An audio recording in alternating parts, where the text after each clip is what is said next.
Yeah, I think Tigran's pretty hurt. I think this is the most hurt he's ever been. That's saying a lot.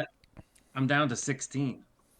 And remember, I always want to remind you, you don't have to do anything I say. Like you could stay there for 2 weeks if you want. You could do whatever you want. So I don't know how you guys want to proceed, but just you tell me. Wasn't there some concern about the longer we stayed here, the more the magic would affect us or something like that? No. No, I think it was the more we would get used to it. It was actually kind of the opposite. You were told by Leogolor before you left that eventually you might get used to it. Yeah. So The only concern is the Ariki. Basically, the only time concern you have right now is the Ariki. But you only have 2 weeks for that anyway, so I don't know how you look at that. So I still have 4 level 1 spells and 3 level 2 spells, 1 level 3 and 1 level 4. So I could heal a few people. Who is the worst off? I'm at 11 of 19. Yeah, percentage-wise, I'm probably the worst off, but I still have 16 hit points. All right, so I'll use my level 4 Cure Serious Wounds on you. Well, what does that do? That's a 2d8 plus 1. Oh yeah, all right, that might be good. So I will do that. Do you want me to roll, Sonny, or do you want Sean to roll? It doesn't matter. Sean, you can roll it. Okay. I'll pray to Anher. Give your blessings and guidance for this brave warrior. Heal his wounds. I'm gonna go to this worthy combatant. You get your con bonus too, right? I do, yeah. Actually, no. Tigran doesn't have a con bonus. Oh, never mind. That's weird. I have a con bonus. Hold on. Where should I roll, Sonny? Just in Owlbear. Yeah, okay. Oh, where's the Owlbear link? Hold on. All right, I'll roll it for you. I'll roll it for you. Why am I spacing out here? Where should I be looking? Geneva. Geneva. Scroll up. There it is. I had like a brain fart moment there for a minute. All right. Did you roll yet, Todd, or you want me to do it? All right, I'm ready. Yeah. And then... Oh, man. Wait, what was the 3 for? I got a 3, a 2, and a 1, so 6 back only. That sucks. Or if you want to go with Todd's roll, he got 17 for you. What did Todd roll? 17. Total 17. Oh, did he roll before me? Because I wasn't paying attention. No, he rolled like literally right as you were rolling your last die. He rolled 3. Well, I guess that's up to Sonny then. I thought it was 2. I'm assuming you're resting. It was 2. I put 1 extra dice in there because I was clicking to try and have it go, and it didn't go. Oh, all right. Then we gotta go with. Well, wait, did Sean roll 3 of them too? Yeah, no, so we gotta re-roll them. All right, here. Re-roll it. All right, I'll roll. I'm gonna. Right. Todd roll. I'm on, guys. Todd roll. Hey, what's up? Hey, what's up? All right, Todd's gonna roll discounts. 10 points. All right, 11. Yep. It's plus 1. It's plus 1, 11 points. Better than 5. I'll take it. Yeah, exactly. Oh, it should be plus 2 then. All right, so. No, it's 2d8 plus 1. No, it says 2d8 plus 1. Oh, what are you casting? Cure Serious. Serious. Yeah, okay. I got thrown off. Gotcha. All right, so 11 points. So Tigran's at 27. Okay. So I'm done with my level 1 spell, and I have 4 more level 1 spells, which are the Cure Light Wounds. Because nobody's blind or deaf, right? No, those are just so you got 4 d8s for people. Yeah, is anybody down more than 9? No, I'm at 11 out of 19. So Carmen's down 8. So here's I could use 1.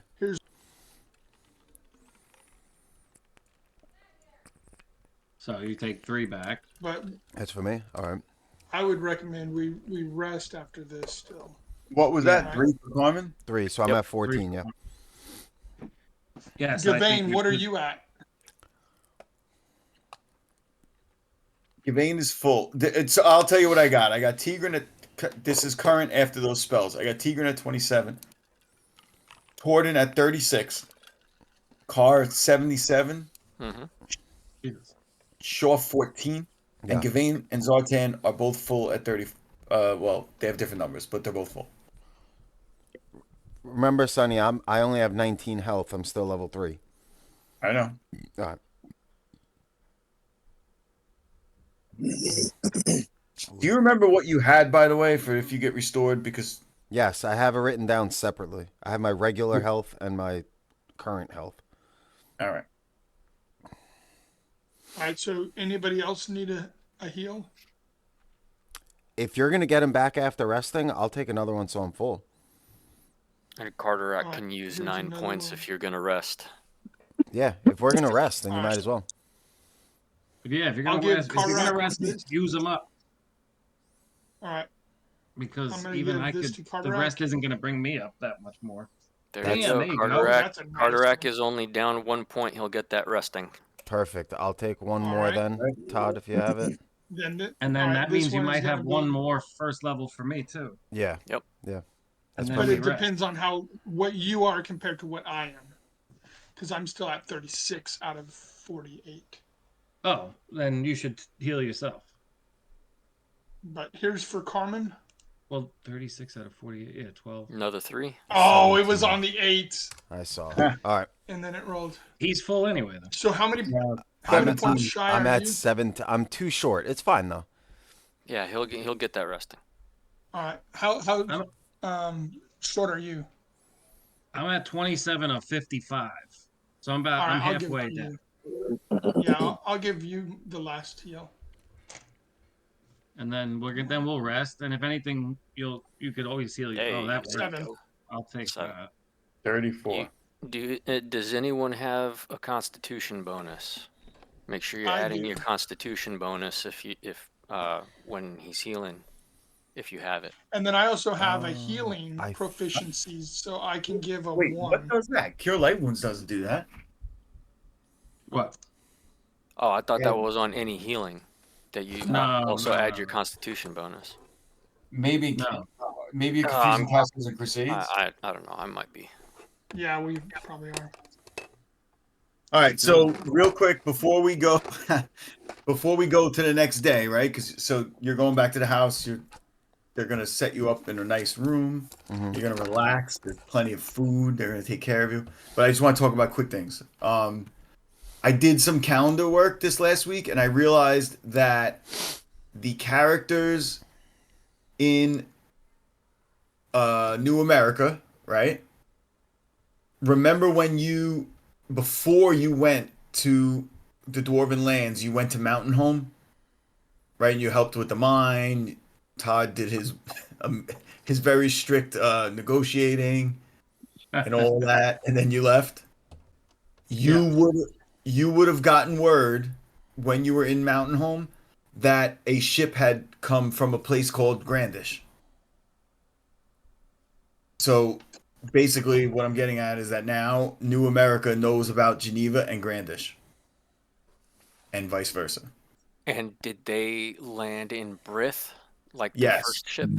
Okay. Yes. So the one retcon I've ever done was that, because on the calendar originally when I had written that, it was an elven ship.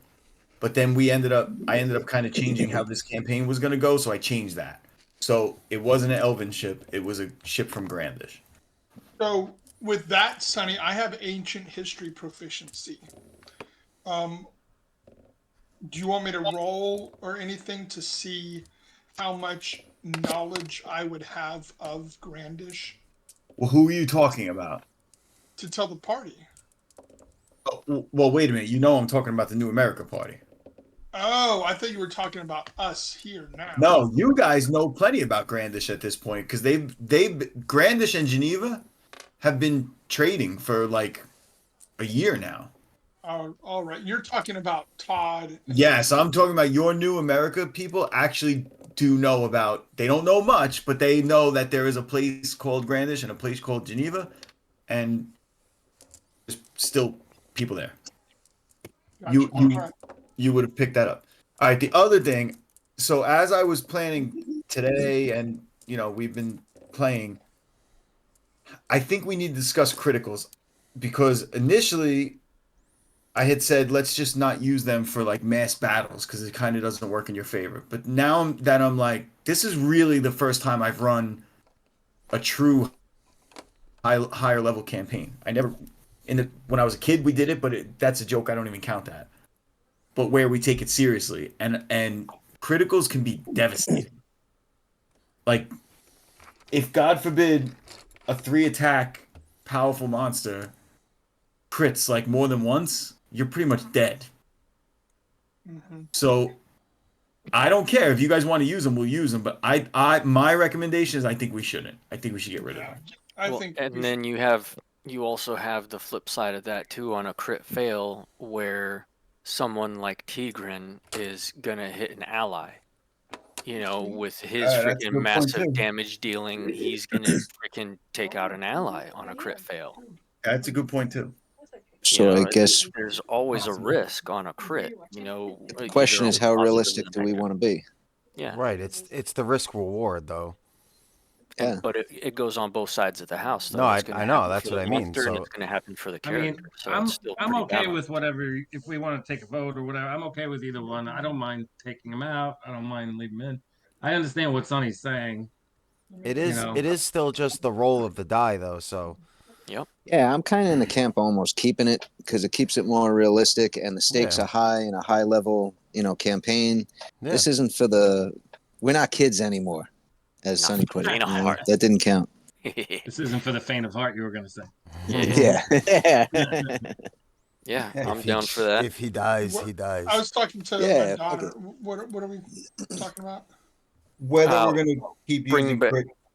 Are we keeping crits or not? The only negative for Bring it 'em is back. there's a lot more possibilities of crits on us than us on them. Right. So Sonny, what would the crit be for us then? Do you want to make the reward a little bit better?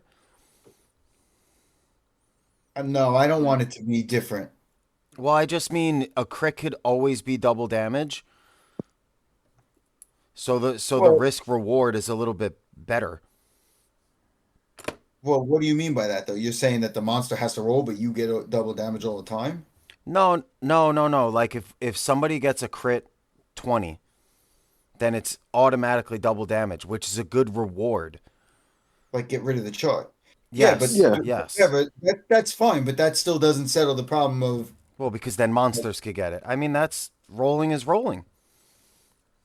if you guys want to keep it, we'll I'm use it. okay. I don't think there's any reason to take it out. If the reason is because it'll be too hard, I don't think that's a fair reason. Yeah. I agree. No, I it's like not so that. much hard. It's not so much hard. It's the the issue is that odds. mathematically, the odds are mostly not going to be in your favor. They're Oh, not in you're our well. favor. You're saying because when we fight in bulk fights, they're going to Yeah. be rolling a lot. That's what he's saying. And you're going to be encountering monsters that have more attacks now too. A lot of these more powerful, higher level creatures get multiple attacks like you do. Okay. So even if the numbers are equal, they could be realistically getting more attacks. Right. And I might argue that unlike modern editions where the hit point numbers get large, early edition hit points tend to be 30, 40, 50s where players max. So if you're fighting a monster that does 2d8, you're looking at a third of your hit points on a hit. on a regular hit. Yep. Yeah. Yeah. Oh, yeah. So Alright. I don't know. I got nothing against it. That's whatever y'all want to do. But it is. I think the game scales differently than the more modern games do. I think like Carmen was saying, is better if we just simplify it though. Just keep it double damage across the board, monsters and characters, instead of using the chart. And it should And then be. what's a fail? That's up Loss to the of one DM. round or up to the Yeah. DM? Dropped do weapon.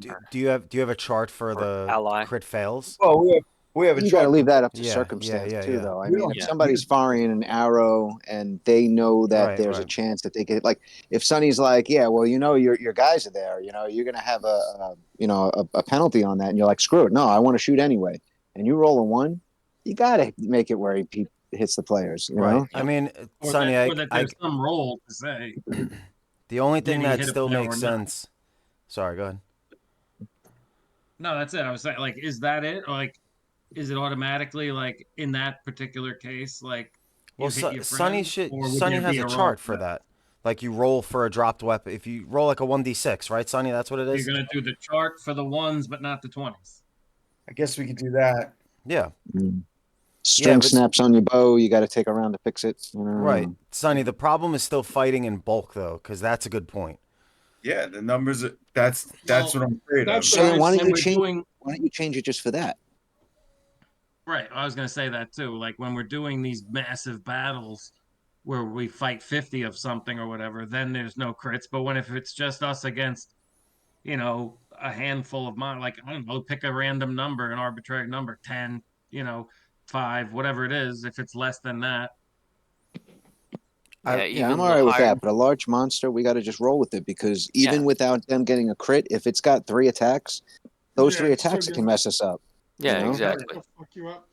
So it still comes down to rolls, and then Right, us how playing about- it out strategically enough where if one of our members go down, Right. we get him exactly. out, we heal him, we retreat. We gotta be tactical, and All right, so let's do this. Today we won't use them. That gives us 2 weeks to like text or Discord or whatever and figure it out. Sounds good. That way there's like a set. Because if we're gonna do it, I want a set. I don't really want a back and forth like Sean, what you just said. I'd rather not do that. Like, oh, maybe if we're fighting 10, we cut it off. Or I don't Well, want the to do only Sonny, what guys are we going to be fighting a lot of? Think of it this way, right? Throwaway I don't know. enemies, right? Yeah, Fucking, you never. we're Not never always. right, right. No, I know what you're saying, but most of the time it'll be like a giant with 20 goblin minions, right? like Maybe. how about no crits on one hit die monsters or something like that. Well, You know what I mean? my point is that what is a goblin going to crit for if they get double damage? Well, it What's their doesn't- max damage? Well, no. From now on, that already is taken care of because from now on, in those situations, I am going to be using the mass combat that we used the other day. Okay. So in that case, that's already taken care of. So crits are out of the question. Yeah, they're out of the question there. So then that's what I was talking about. So that's all. yeah, I that's what I meant was thought in you were that- talking about, Sean. Yeah, that's all I was talking Oh, about. all in right, that all right. situation. Yeah, so Yeah, I didn't- I think it's Go ahead. if everybody's cool with it, I think that's settled. Then we just do a regular crit system. Yeah, and double All dip. right. double damage, and then the right, ones are and then- going to be. So double damage, and for ones for today, we're not going. You- We're not. We won't You use could them. do whatever you want, Sonny. You can roll a chart and just don't even tell us. Just tell us the outcome. Yeah, no, I get that, but I want it to be set, and today it won't be Okay. because I've been doing it on the fly. So for today, we're not going to use ones, but we'll Gotcha. use. But 20s are straight doubles. Okay. All right. Let's start then. So now it's the next morning. So you guys slept, you relaxed. Todd has prayed. What do you want to do? And he, Ilfir is telling you, he's stretching his back. There's another great breakfast from his wife, Ared, on the table. And they ask, he says, would you like to leave today or do you need more time to rest? And What's those the of you normal? We get What's HP the for normal- resting. We get a hit die. Yeah. Oh yeah, your hit die, and that's where you get your con Right. bonus. I always do. That's I where got it was. another I knew it six. was in there somewhere. It was. Yeah, for that's where I do that. So I got another 6, so I'm up to 40. I got 10, Sonny. Because I got Carter the rack 2 is full. condoms. I cannot start my day without a proper plate of bacon. Bacon. there is bacon there, but it's probably not from a pig. It's all right. Bacon-like substance it is. All right, so who's where? Sean, where are I'm- you? 40. All right, Sean's at 40. I'm maxed. I only needed 2. Yeah, you're max. Torden, where are you? 46. I rolled an 8 plus 2 con was 10, so now I'm at 46 instead of 36. 40. All right, Carterack is full because it was only 1. Yep. And Shaw is full, and the other 2 were full. All right, so It's up to you guys if you'd like to get going or if you want to rest another day. So You know, honestly, I want to take one more day. If we're just playing, if we're gonna just say fuck it and bullshit it and whatever, I'm only at 40 and I'm 15 down still. I'll do one more day if nobody else cares. Well, here, if that's the case, then I'll. You don't have to roll. If you're going to do it, Todd has plenty of spells. Yeah, at this point, Yeah, I would be full the next day we leave. yeah, it's kind of stupid. So To, during that that extra day, I would have asked them if it would be all right if I could carve the symbol of Anher in their threshold to give protection over these people, because they've been great, hosts to us. All right, you know what? I'll leave that to a roll. So they are very friendly with you, right? And I'll give you. They've been very friendly, and you accomplished that task for them. I'll give you a minus. The minus is good in this case. I'll give you a -4. So roll 2d10s, not percentage. 2d. 1, 2, 3. That's a 19. 19. So -4. All right. He says, as much as we appreciate the protection of your God, our God is a just and loving God, and he probably would be upset though if we took the blessing of the God of War in such a manner, in such a permanent manner. But Understand. Once you are outside our land, you are free, of course, to mark trees or rocks or And that's whatever what it is. he was already planning on doing. As soon as I left their property, I was going to mark the nearest tree. Yeah. Okay. Perfect. So All right, however so- long that would take. You like could 10 carve them minutes. like a little totem that they could hang on the door instead of just carving it into the door. He What would about some accept. chalk.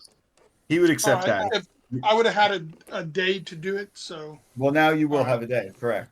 Sonny, through Yeah, this so- through this resting day, I'm gonna meditate my 8 hours for the save point. All right. So now it is at their house. Yes. Good idea. All right. So now my last question before we move on Mhm. is: are you going back to the shore, which is remember is like right there? Are you going to hail the Ariki and tell them anything, or are you just leaving them for now? Each evening, at sunset, after twilight, we've been firing the single flaming arrow straight up into the air so that they could see, hey, all right, we're good. That's our signal that we're good for the day. So each evening, they've been getting our signal. But now you're going to leave. yeah, because what he's saying, Rob, is we're going to go farther inland, so it's going to be harder. Oh shit! For them Yeah, to I see guess they that wouldn't signal. probably wouldn't be able to see it. Yeah, you're going to be if you make it where you're going, you're going to be way out of range of an arrow. You're going. He tells you you're probably going to go 3 day. It's about a 3-day journey. He hasn't done it in a while, but he remembers it being about 3 days back when he was a younger man and would make this journey. Gavain, if this is the day before when I'm doing the totem and thing like that, and we're planning on leaving, Torden would like to ask Gavain, you have that ability to change into those fantastical winged creatures that are too small to carry my lump ass, but would you be able to send yourself to talk to the captain and let him know of our plans? Yeah, I could absolutely do that. Do you think just keeping him aware of the situation, or do you want me to try to negotiate for additional time, or do we think we'll be able to make it back? So out of character, I was thinking that they would have told us how long it would be to get to that capital city to basically make an audience. And, probably like a week? But then again, the whole thing with time is how long is a week to them? 'Cause Um, I'm thinking our travel there and our travel back. It might be a week. well, You brought up a good it's point, Rob. roughly a 3-day journey there. That's about all, you know. I mean, you could assume whatever you want. And then as far as the time passing, yes, you're not really even sure, you know. So when we were at this people's house, would we have learned a little bit about their use of boats? That, God forbid, if we do miss the window, that we would be able to find ourselves a boat and sail back to Brith or That's so whatever, you're asking, you're discussing to Elven Geneva. sea prowess with them? Yeah. Yeah, all right. So yeah, like you bring that conversation up. So yeah, he would go on about the great Elven sailing ships of the past, which traveled far and wide through Theorith, and he even hints at something to the effect of lands that the humans do not have never known, even in prior ages, before the great meteor streaked across the sky. But the gist of it that he goes on about is that yes, the elves do have ships. He again has not left this area in literally hundreds of years, so he does, but he's not. How do I say this the way I want to? He doesn't He's say not going to that. say it's easy for us. No, that's not what I mean. Like in his right. So whenever he's talking about things that happened in the past, to you guys, right, the way we think, we're like, a lot could have changed in, let's just say 300 years, right? So he throws 300 years ago, he was in the capital. But you're also picking up that like he's only using the word years because he knows that you guys equate that. And so you guys aren't stupid, so you're kind of picking up in a way that it's like it doesn't Not even really matter. year, right? Yeah, that Not like about it was, year. whatever amount of time has passed since back then, and there's probably still elven ships. Now he doesn't know. There's some things you know that he actually doesn't know, right? Like he doesn't really know about the fact that the elves have been cut off from the rest of the world. So you actually know that at least up to recently, elven ships could not go that way, right? But Yeah. he's at least confirming that the ships exist. That's the gist of the conversation. All right. So, out of character, how would you guys want to deal with the message back to the crew? I think you have it handled pretty well with Yeah, I asking mean, Devane. Yeah. asking Devane to go do it, but then also then we're telling And then, him, listen, we're going in deep. You're not going to see the arrows anymore. Doesn't mean anything negative or one way or the other. But and if they're leaving, they're going to leave us. That's So we're just wanting to keep them aware of what's happening so they don't panic. We're not trying to negotiate anything. So No. And we are let them. The big thing is to let them know that as of right now, we are safe. Up into the capital, it appears that we'll be treated respectfully and safely. yeah, up until this point, has anyone informed them about this couple and this little farm and everything? no, Because we left the ship and discovered them. So yeah, yeah, could so be. you gotta let them on the ship know that if they run into trouble, they can possibly bring the ship in to shore, even far out from where the water changes if he's feeling questionable about it, and they can possibly come in and get help if they need it, or anchor the ship and we can make camp and just wait for us. Well, I shall take to the sky and head to the ship as quickly as I can. Okay. So the ship, you find the ship roughly where you left it, and they've been polishing the decks and working on on sails that maybe had little rips and whatever. They're doing their thing, and Captain Manu comes out, to meet you, of course, and he says, we've seen your signals. We're glad you guys are okay. What have you found? Captain, I'd say Captain is a wondrous place that we have found there. A great wall of fog, ancient forests, and we have discovered a friendly farmer, a farm family of elves, a couple right by the shore. And I'll kind of describe where that is. If you did need to come in, they would be a great resource that you could use.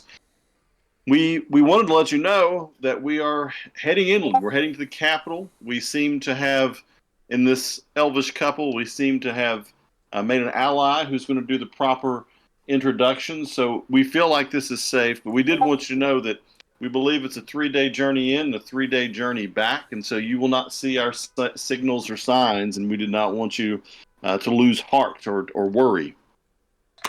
Okay. All right. So he tells you, that he would definitely stay for the full 2 weeks based on that information. If you guys want him to, but you can kind of sense that he's really not budging on the 2-week thing. Yes. Well, we really just wanted you to be aware of what was happening, so you didn't feel the urge to leave before the 2 weeks. Leave early. Because you thought that some foul monster had consumed us. He assures you that unless he somehow confirms, right? Like which would pretty much effectively have to be one of you making it to the shore screaming, "Go, go!" He will remain. Yeah. But if something were to happen to this, please go back and report the description I've given you of this place, the wonders, and that the people at least seem to be friendly, and that we've tried to make contact. I know that will give comfort to a lot of people back home. But we have days of traveling to undertake, and I need to get back to my comrades. So just know that you will not see our signals for a few days yet. I'll say farewell and take back to the sky and head back. Before you leave, he embraces you. He wishes you and hers and Habakkuk's protection. And the men from Geneva wish, they give a quick prayer to Anher, and the men from Grandish give a quick haka for Nice. Habakkuk, and then they wish you adieu as you fly away. I do. Thank you for these blessings, and then I'll find you. And you can hear them. You can actually hear them chanting as you fly away for a little bit until you get too far. Yeah.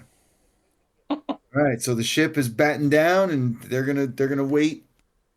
That's like 10 more days, whatever. But they will be there.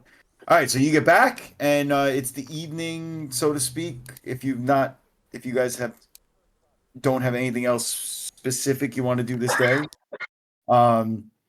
Ilfir says that he's going to make his final preparations then. If we're going to leave tomorrow morning, he would like to get on the trail as early as possible because he wants as much daylight as possible for him to find the trail and keep the trail, because it's something he hasn't done in so long and his elder eyes are failing. But other than that, I mean, there's no more healing. Is there anything else anyone wants to do tonight before you go to bed? Nope. I become max in the morning. I'm gonna I'll do it. I'm gonna tomorrow before we leave, if we're skipping to that or whatever. Tigran's gonna leave them like some gold. I don't know. He's gonna leave like 10 gold pieces for them. Okay, so curiously, when you do that, he first of all he accepts your gift, but he kind of looks at it funny, like in a way that you wouldn't really anticipate. Okay. And he kind of picks up on that fact, right? Because you can actually speak Elven, so he could speak back to you directly. Right. And he says, I appreciate this this gift of gold. I do recognize that these are coins. They do not serve. They cannot serve me in any way as coins, but I will cherish them as tokens of friendship with the first visitors I have received in centuries. So Especially, if that's the case, I'm gonna take the gold back and I'm gonna give him like a piece of jewelry or something, like a stone that I think he would like more. Indian giver. You know what I mean? Like, oh, he can keep the 10 gold too. You know what I mean? If that's, I don't give a shit about the 10 gold, but I'm gonna give him like a jewel or a gem or something cool like that. Let me see what I have here. I'm gonna give him a pearl that's worth 50 gold on top of it. okay. Oh, all right. Yeah, he's very appreciative of that, and he actually says that I'm actually taking that off my sheet. he turns to his wife and he says, maybe you might want to give this to my wife instead. That's fine. The wife, if maybe she can craft some sort of necklace or something from with it. But it's just a pearl. So in her very the manner that you've gotten used to, she doesn't really say much, but she smiles. She seems extremely happy with you, and she appreciates it, and she hugs you around the waist because she's pretty short. I give her like a little, like one arm over the shoulder, like half hug, like sort of half-ass, like half a hug. Yeah. Yeah, nice. All right, so today is the 20th. You guys know that. Yay. All right, so he gets his little backpack going, and he seems ready to go. It's again, you kind of get that feeling I had mentioned before, where you're looking at an old man, but at the same time, he just looks like he could do this. Like he can actually trek through the jungle and maybe even fight a little bit. It looks like he put on like a little dagger, some kind of dagger that he's carrying. And With he that, says, I'm gonna nudge Carterac and kind of point to him and like a little pridefully, like, oh, look at this old man. Good. he wants to carry his weight if necessary. When I see the dagger he puts on, I want to show him my elvish ceremonial dagger. Well, he saw that already, remember? You're right. I'm sorry. I did show that to them. Right. My bad. Yeah, he saw that. I forgot. So. Okay. So, I can actually skip that. All right. So you guys set off, and I was on mute. I was trying to say, when you show him your dagger, you're like, oh, that's not a knife. This is a knife. And then I take out my big ass sword. I'm missing Mike and Rob too in Owlbear. Oh. My owlbear disconnect? Weird. Yeah, it dropped. You you were know dead what? because you clicked on it. Connection to this room was closed. Oh, Sean's out too. Yeah. What the fuck? Hold on. Let me figure this out. Am I still in? Yes. Todd, Rob, and Carmen are in. Gavain's back. Tigran's back. Missing Mike. Coming up right now. Driving by. Yeah, that was weird. I got like a big red message. Weird. Todd, did you see the message I sent you? Let me open it up. Yeah, because I have another thing kind of covering that. That's fine. It's important. All right, yeah. Loading.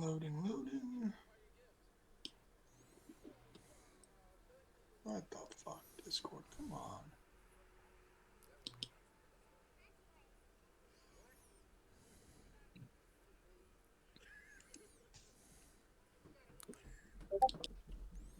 Let me answer that for you. Hang on.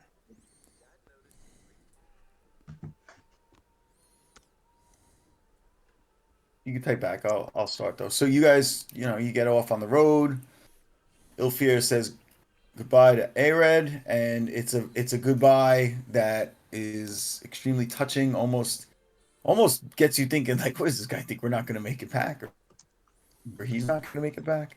But Almost a little. It's just been that long since they've been apart. very true. Good point. So, you march off into the jungle, and that first day passes with no problems. You're walking through very lush forest. There is a little bit of a trail though. He loses it occasionally and then finds it. You get the feeling that maybe you're not moving as fast as you really could. But again, you guys have that added little issue. Like you don't want to really take charge because you have that added little issue of every once in a while you're feeling a little disorientation, or maybe the vegetation's too colorful, in certain areas. Or So like tripping. not really tripping, but you really have to concentrate hard. You might even get headaches from time to time, but then it goes away. At one moment you're walking through an area that the smells give you a headache, and then the next moment you're walking through an area where the same smells are actually like making you feel better and more alive and more attuned. And now I will say that by now it's been 4 days, about 4 full days since you first spotted the island, and you will be getting like somewhat of an understanding, like not that you can count time effectively at this point, but you're used to it, so it's not bothering you as much, if that makes sense, right? So Sounds good. that night, um, Ilfir finds a kind of like a rock outcropping, and he tells you, "Oh, yeah, I remember this. It's been so long, but I used to stop here." And another day's travel, that we actually may encounter a he kind of starts to remember that there was like an outpost, like a wilderness kind of an inn and an outpost where at least travelers could kind of come together, because now you're going to start moving into areas where other roads are coming in. Him and his wife live very much on a very deserted portion of the beach. But as you start moving closer to the capital, he's describing how, there is people out there, were elves out here and other settlements and such, and so we may actually encounter more. And so that night goes smoothly. It's now the 22nd, and the day starts off great, and you're marching through the jungle again. At this point, the trail becomes much more prominent, and he's following it better. He's moving faster. He's still at the lead. You guys are moving faster, and you kind of hear like the trickle of water up ahead. And give me 2 minutes. I want to fill my beer, and I'll be back. Everybody sees the icons and shit, right? Yeah. Yay, we got a map. Told Got the you. map. Got the map. Got the What was the map. first thing I said? I said Rob will be happy. Oh, you did. Now we know why.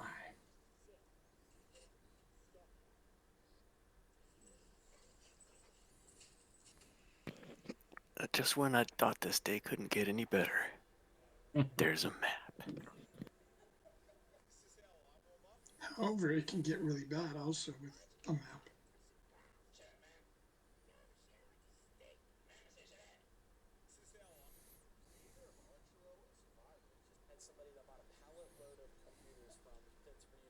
Who wants to bet? Who gets the first crit roll?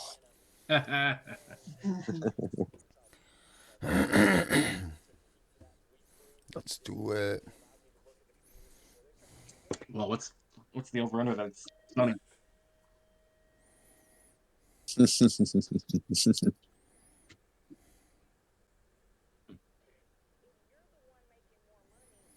Oh.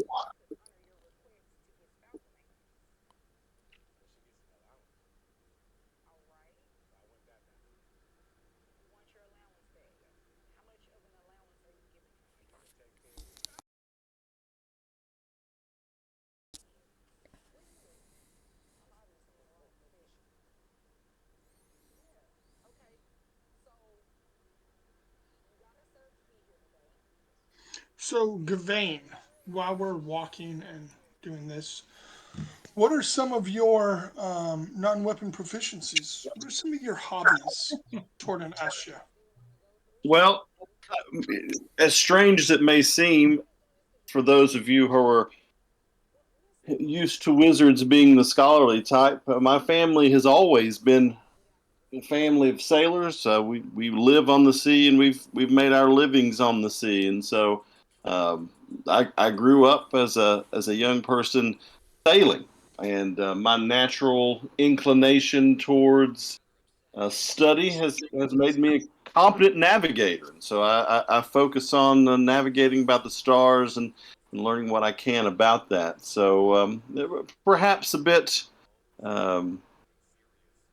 eccentric for a wizard, but that's what I do. And then I have picked up my fair share of spellcraft as well, and a certain affinity for brewing and alchemy. I hope to one day become a potion maker, and that's why I was visiting Valmar. Valmar's a Oh, brewer. that's a noble career, potions. Valmar's actually Like, well, opening a brewery while you guys are gone. Even Yeah. more noble brewing. Yeah, that's right. I can. One day, a goal of mine would be to brew the potions that we use in our adventures, but that'll be many years from now. I'll give you 100 gold the day that you can brew a brew to knock this big look on his ass. And he points over to Pegan. Well, I've never thought of brewing alcohol, although I suppose that is a potion in and of itself of a different sort. It's the finest of the potions. Alchemy of the gods there. Who needs magic potions when you can have beer? That's right. Proof that the gods love us. Yep. So, so I just cut some, right? You see that? So up ahead, you definitely hear water and think of the fog of war as there's actually like mist. Like there's mists that seem to be like it's like humid, yeah, like foggy, the humid humidity fog. around like a lake or whatever, or water when you're in the woods. It's not really warm here, right? It while it seems to be like a jungle-ish style forest, it's not really the jungle, and you are still roughly on the same latitude as Geneva. Geneva is definitely colder this time of year. You're into the 10th month, but this is not the tropics by any means. So don't think of it that way. It's just that the lake, the river, the water that's moving up ahead. What does the weather look like? Not weather sense, but just if I look up, is it Yeah, cloudy? if you look up, it's cloudy. It doesn't look like there's going to be any significant weather event, but it is cloudy.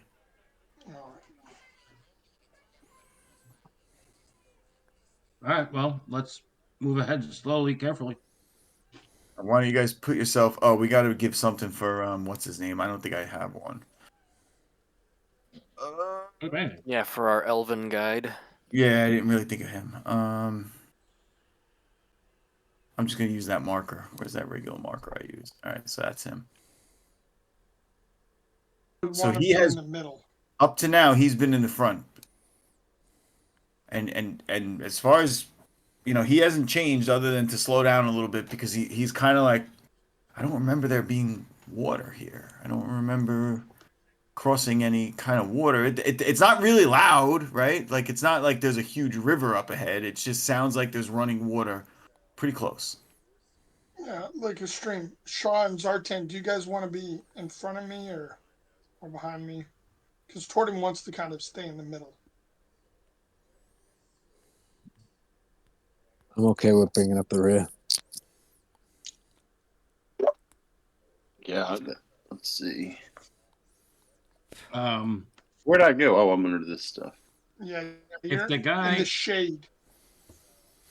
If the elf is going to stay in front, I'll stay right behind him just in case anything happens. Or if he wants to step aside, I'll step in front of him. Does he seem nervous, like he thinks there might be danger? Or is he just sort of on a stroll through the park? Well, up until now, it definitely seemed like a stroll through the park. Now, what you're sensing is that he's like not so much lost, but more confused. Like, why is there water here? He's saying it. Right. He's not hiding this. He Right. said He's like, I don't remember there being water here. Yeah, I'll even say that he turns and he says to you guys, like, I don't remember there being water. Like, and I don't feel like my memory is slipping. I remember this at least up until tomorrow when we reach where the ruins were. Well, sorry, The outpost. The outpost. And when was the last time your feet brushed on this path? Yeah, this that's far, what I was gonna ask. centuries in your time, by your perception. Yeah, it's definitely long enough time for a wee bit of water to have been formed. Sounds like you and your lovely wife were more focused on growing roots than traversing the land. But you are a good chap, so continue to lead on. Hey, Sonny, how do you spell this dude's name? Ilefyr.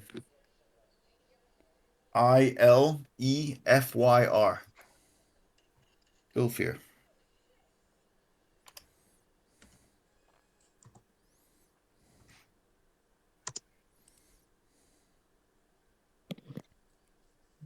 Not missing. YR. But yeah. Otherwise correct. A YR? YR.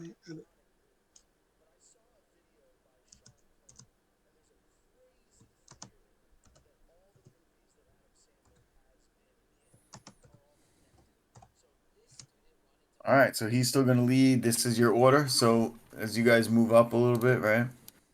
The fog, you could see that it's not dense fog. It's just that kind of mist that hangs over water, and you can continue. And as you get closer, again, like I normally say, the distances, don't take them as like super strict. So after a couple of You minutes of see walking a further, stream that's running at a decent clip. Not big, but it's running at a decent clip. And again, this whole area, even though I cut the fog, this is still like a misty area. I didn't say it, but I'm gonna be in the back with Zartan. At least I don't think I said. So he seems very surprised. He moves up. He's looking at it. Kind of puts his hands on his hips. Looks down to the right. Looks down to the left. It's running this way. And he just seems puzzled. And it's not a big stream, but it's definitely a stream it's not like just runoff from something. It's a stream. And he's like very confused. I'll say, so go ahead. I'm sorry, Gavain. I was just gonna say, on our walk up there, did we notice a large landmass, a large hill, a large mountain? Because that would have been just natural scenery, from a distance. But as we got in there, No, where you are now, it's pretty much such thick forest that you really. yeah, I was you on can't mute. really I see wanted anything. to. I got you. I was on mute. I asked how wide is the stream? How far across? 10 feet at the most. Okay. Like you can't really easily jump over it. Oh, I can. Oh well, that's true. Yeah. A normal person couldn't easily jump over it, but you might be able to. Like some people probably could. Now, Elfir, I don't want to put you in a position that you're not comfortable being in, but I do have a fly spell that I can cast upon you, and you could fly up, get your bearings, and then come back down. I wouldn't stay longer than I had to. The duration's very short. but that might help you get your bearings if you would be so inclined. Oh, That's interesting. he may have even seen you. When are you going to fly? Yeah, that's true. But do I have to turn into something else like you did?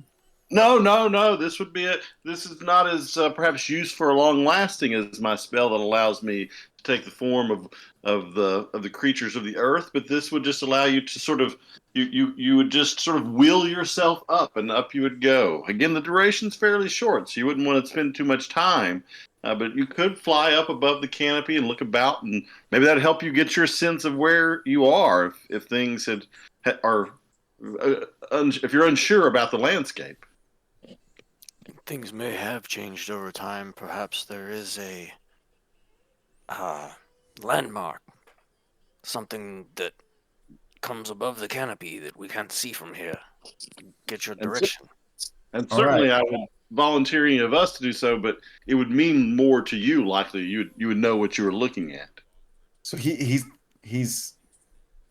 not so much nervous. He's it's just like a little apprehension, but he says, "Okay, I trust you guys. I know what you were able to do against the ogre and what he calls it an ogre and the kobolds and okay, all right, I trust you. You know, as long as I'm not gonna fall, right?" Well, not if you go up and you come back down. I don't go flying around. It can be an intoxicating thing to be able to fly. You've got to be able to control yourself. You don't Okay. seem like a man given to flights of fancy, pardon the pun, but up and back down. All right, he's willing. He says he's willing. I shall touch him and utter the words of power and say, just will yourself off the ground, and then maybe perhaps try it up a little bit and then back down a little bit. All right, so that's a good idea actually. It's awesome. So he goes up in the air. I can't do 3-dimensional here. About 5-10 feet, and he kind of wobbles. He seems to be getting the hang of it though. He smiles at you. He looks down, right? He smiles. And what's the casting time on fly, by the way? That's a great question. Let me pull that up. I'm not with my normal collection of books, but I will find it. It's I don't think it's super long. I don't think it's that long either. That's level 3. It is. I think the duration is 1 round per level, so he only has like 7 minutes of it. All right, Sonny, I just wanted to make sure it wasn't more than. What's up? you think Tigran could like hold someone and jump across that 10 feet? The boots let me go 30. I don't know about holding. We'd have to read the description for that. But for now, Casting time's 3. yeah, I saw it. All right, so you have cast a spell. He's levitated a little bit, and now he looks down, and then he shoots up. All right. He's going too fast. It makes me nervous. Calm down, guy. He got the hang of it quickly, and now He flies off. I'm expecting like a griffin to come by and just we're watching him go up. Oh, look, he's got the hang of it. And then the griffin gets eight. across, whoomp, 1 bite. Oh no! I actually, you know what's funny? I actually thought about griffins.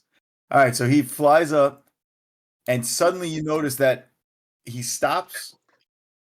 You maybe can just bear. You know what? I'll give Tigran and Gavain roll d20s. Shit. Let's see.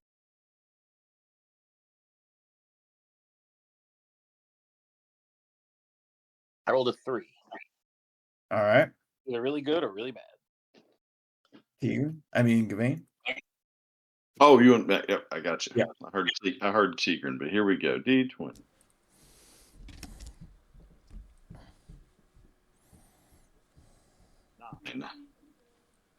Okay. So both of you notice that he quickly changes his like he seems to be scanning like you expected, right? That's kind of what you expected.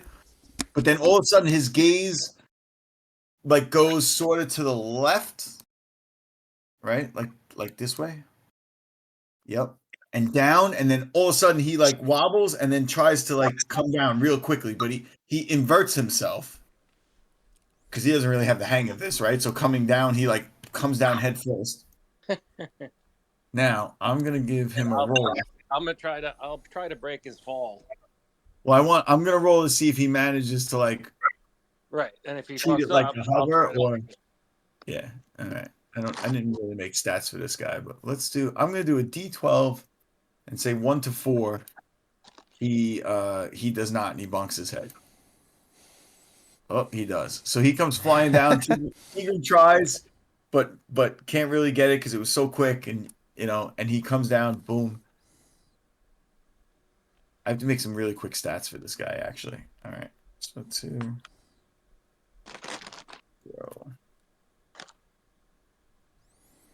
Thinking. I think that's fair.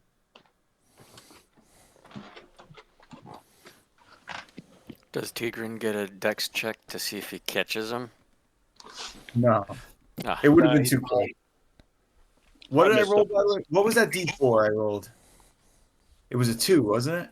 yeah, 2 damage, right? Okay. Yeah, so he bonks his head and he's on the ground, he rolls over, you're grabbing at him, and he says, there's something there. And now we're gonna roll surprise. Uh-oh. All right, I got his hit points. All right. Who's first? We'll just go down the list like I always do. So Tigran's first. So roll D6. Oh shit. What the fuck? All right, come on, anything but a 1. No, actually anything but a 1 or a 2. All right, so I actually have, since I've started using surprise, I actually love it because it's like one of those times where the DM really gets to make up what caused the surprise. So What the fuck is that? not good is what that is. All right, so these two creatures come crashing out of the brush, right? But they are looking the wrong way because what they saw him. Because I rolled, I don't know if you guys saw, but I rolled something while he was up in the air. So they saw him, but then he shot back down, right? So they lost sight of him. So they just came crashing out of the brush. And at this point, they're looking the wrong direction. So they are actually surprised. You guys are lucky motherfuckers. I rolled a 1. So they're surprised for 2 segments. I was wondering what that roll was. Yep, these are them. I put a picture, and I was when we were first starting, I was desperately trying to make something better on the AI, but nothing came out good. So this is the actual picture. So they're like half man, half scorpions, and they come rushing out. You guys, we're almost gonna fight them in the Goblin Wasteland. You're cutting out bad, Todd.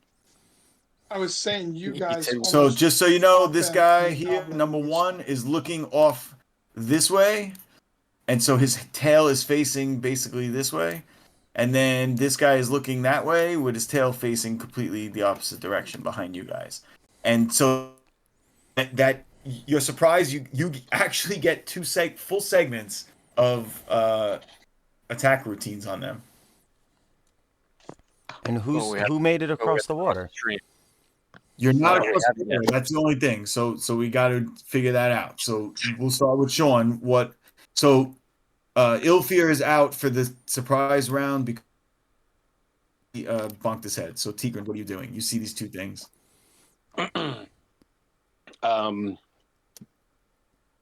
I'm gonna fire an arrow. Well, 2 arrows. Well, an arrow. You can actually fire. Oh, geez, I'm surprised. It's crazy. It's like triple, isn't it? I think surprise is a triple attack with the arrow. Sweet, and I get that twice.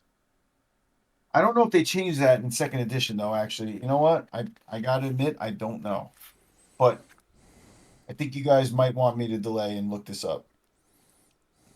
After works like 20, that'll be awesome. I'm gonna end up casting Bless on everybody. That's typically going to be my standard Can I not go-to find first round. surprise in? You're in a perfect spot for it too, because everyone, it's radius, so you got some to your left, some to your right. You're gonna hit everyone. It's perfect. Yeah, you're right in the middle. That's why I want to be in the middle. Where the hell is Like surprise? you did it on purpose. And then they're going to be able to get backstabbed by my buddy, the thief. Mm-hmm. I cannot find surprise. 76. Combat round.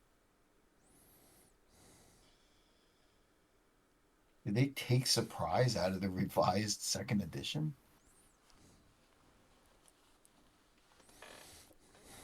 No, because I've seen it in there. Yeah, I've seen it. I think I've seen it. Why can't I find it? I mean, it would be the first thing under combat because it's.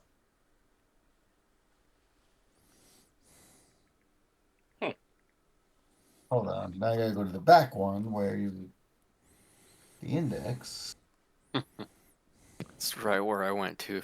Would it be under modifiers? Here it is, 73 and 139. Where is it? I was on 7. Oh, here it is. Special attacks, special defenses.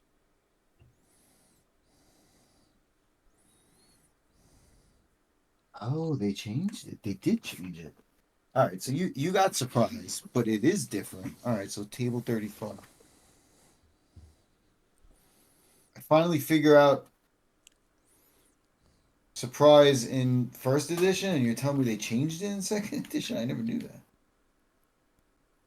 This is what happens when you ignore rules like this for so long. And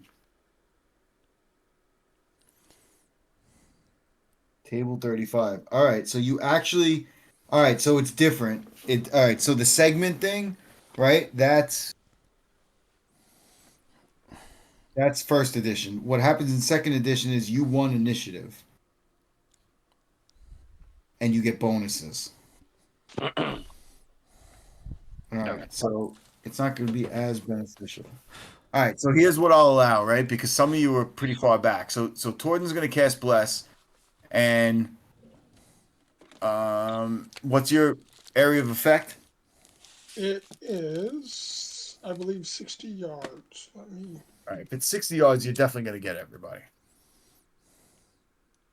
It is 60 yards, yes, sir. All right. So And the casting time is 1 round. So the order of battle, so to speak, here is at the end of this round, everybody's gonna get a +1. So anybody attacks anyone that attacks during surprise is not gonna have the extra plus. They'll get it at the start of the first initiative round. So he gets that off. It does capture everybody though. Is anyone going to move? If you charge, you're all within charging range. And everyone who normally fires, I believe, is in missile range also. So I'm going to allow that charge to go off in the initiative round.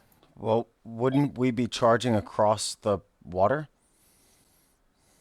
Actually, it seems to say here that you get a full. Well, we have to adjudicate that exactly. Right. So How does that work? How far across? 10 feet. 10 feet or less, like less than 10 feet, but 10 feet. you know what it is? They don't give a great description of surprise. So here's what I'm going to do. I'm going to use the bonuses that they gave and make it, instead of doing the segments like they do in first edition, it's only 2 paragraphs and it really doesn't say how to do it. I'm going to treat it as a round where they don't get to respond to you.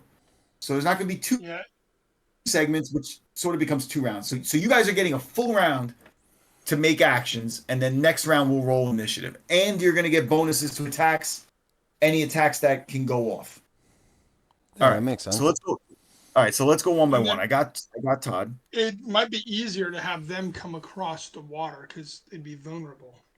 Well, they don't see you yet, so that's up to you. If you guys want to entice them in your round, that's fine.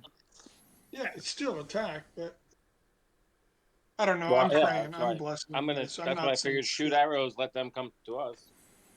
All right, so Tegan's going to shoot arrows at which one? Number 1. All right, number 1. Ilthir steps over to here and kind of holds his dagger out in front of him, and you guys notice that when he pulls it out of its sheath, it's glowing. There you go. Anyone that can see that. Carterac, what are you doing?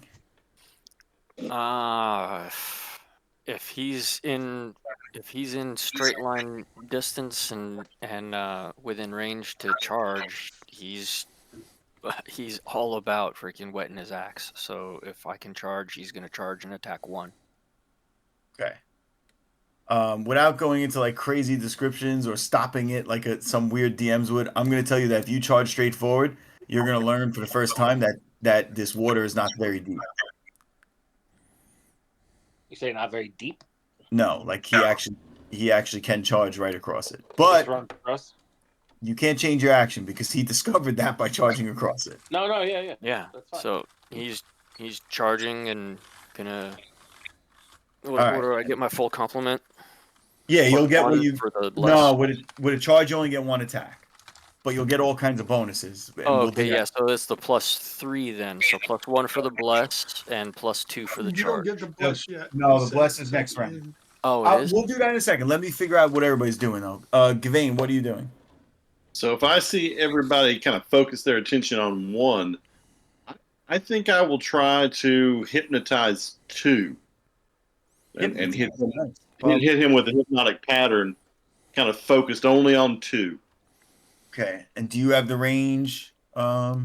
Yes, the range on that is 30 yards, Oh, yeah, you got plenty. Plenty of room. Yeah.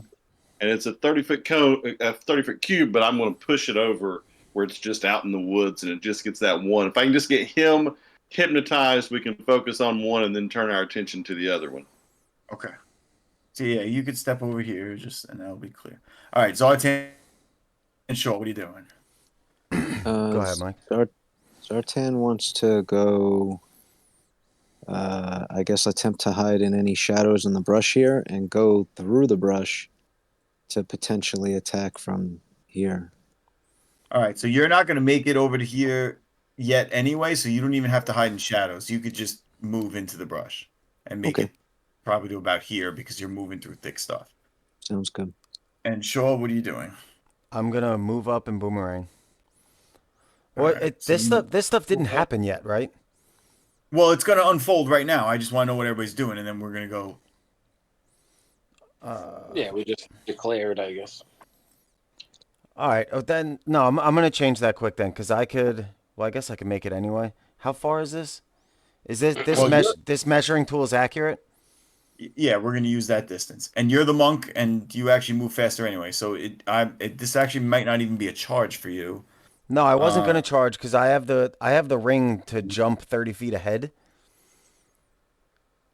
So Okay. if I can't make it with a regular movement, I'll jump for the movement and attack on 1. Well, your movement. My I don't base actually have. my base rate movement on my sheet is 18. Wow. All right, that was probably at level 5, unfortunately, but it's not much less. It only goes down by like 1. You're definitely faster. So you have basically you can move You're outdoors. I'm not going to do the yards thing really, but you still have plenty of distance. You without charging can move about 150 feet. Jesus. So Wow. you're within less about 1/3, right, to make it to this guy. It's only about 50 feet. So you can move without a charge and attack these guys. Okay. That's awesome. So which one do you want to move? I'm gonna go to 1. All right, so you're going to 1. All right, so here we go. So first, that's what's going to go off is Gavain's.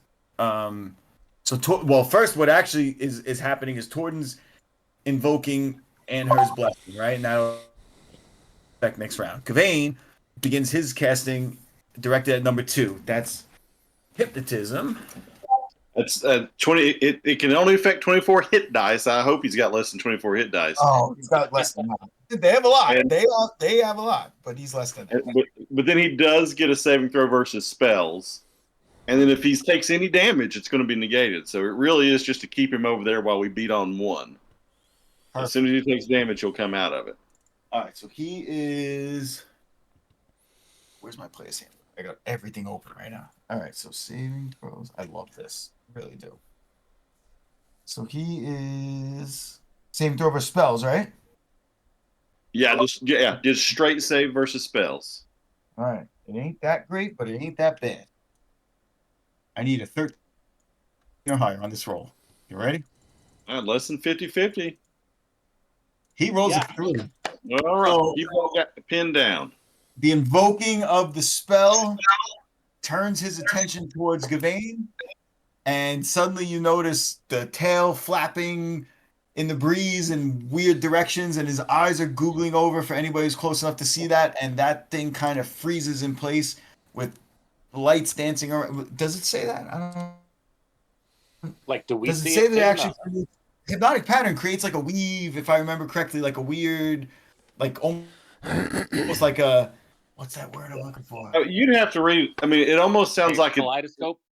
Yeah, like It a almost- kaleidoscope he is seeing, right? Like you guys Yeah, right. see that he's looking at weirdness. All right, so that happens. He's paused. Now, Carteract, Tigran fires 2 arrows. You're trying to hit AC 5. Tigran, without your bonuses. Oh wait, the arrows are different, so I don't know. You're trying to hit. My attack goes 14, so that's 9. I have +2 for my dexterity bonus. That's 7. +1 from Bless. Well, that didn't happen yet.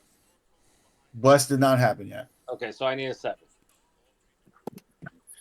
18 and 16. Nice. Those are 2 hits. Okay. But it's only D6. D6 damage. So hang on. You're firing at number 1. Got it. 6 damage. 6 damage. Okay.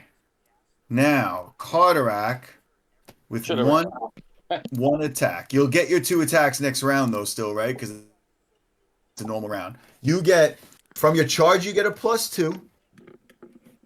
Well, I'm at the level where I get 2 attacks per round. Yeah, but because of the But charge, you only because get- of the charge, I'm getting the +2 for the charge, basically. Yeah, So- because the movement, you only get the 1 attack. Between the 2 of you, you might kill this thing, though. But wait, hold on, because you're getting bonuses from the fact that he's... Okay, it's actually only another +1. So +3 Alright. total. Yeah, so +1 for the surprise, and then whatever else you got. So yeah, +3 total. So there you go. That's a 12. That's exactly what I needed. Perfect. I think you need less than that, actually. Oh. 9 + 3. You need to roll a 6.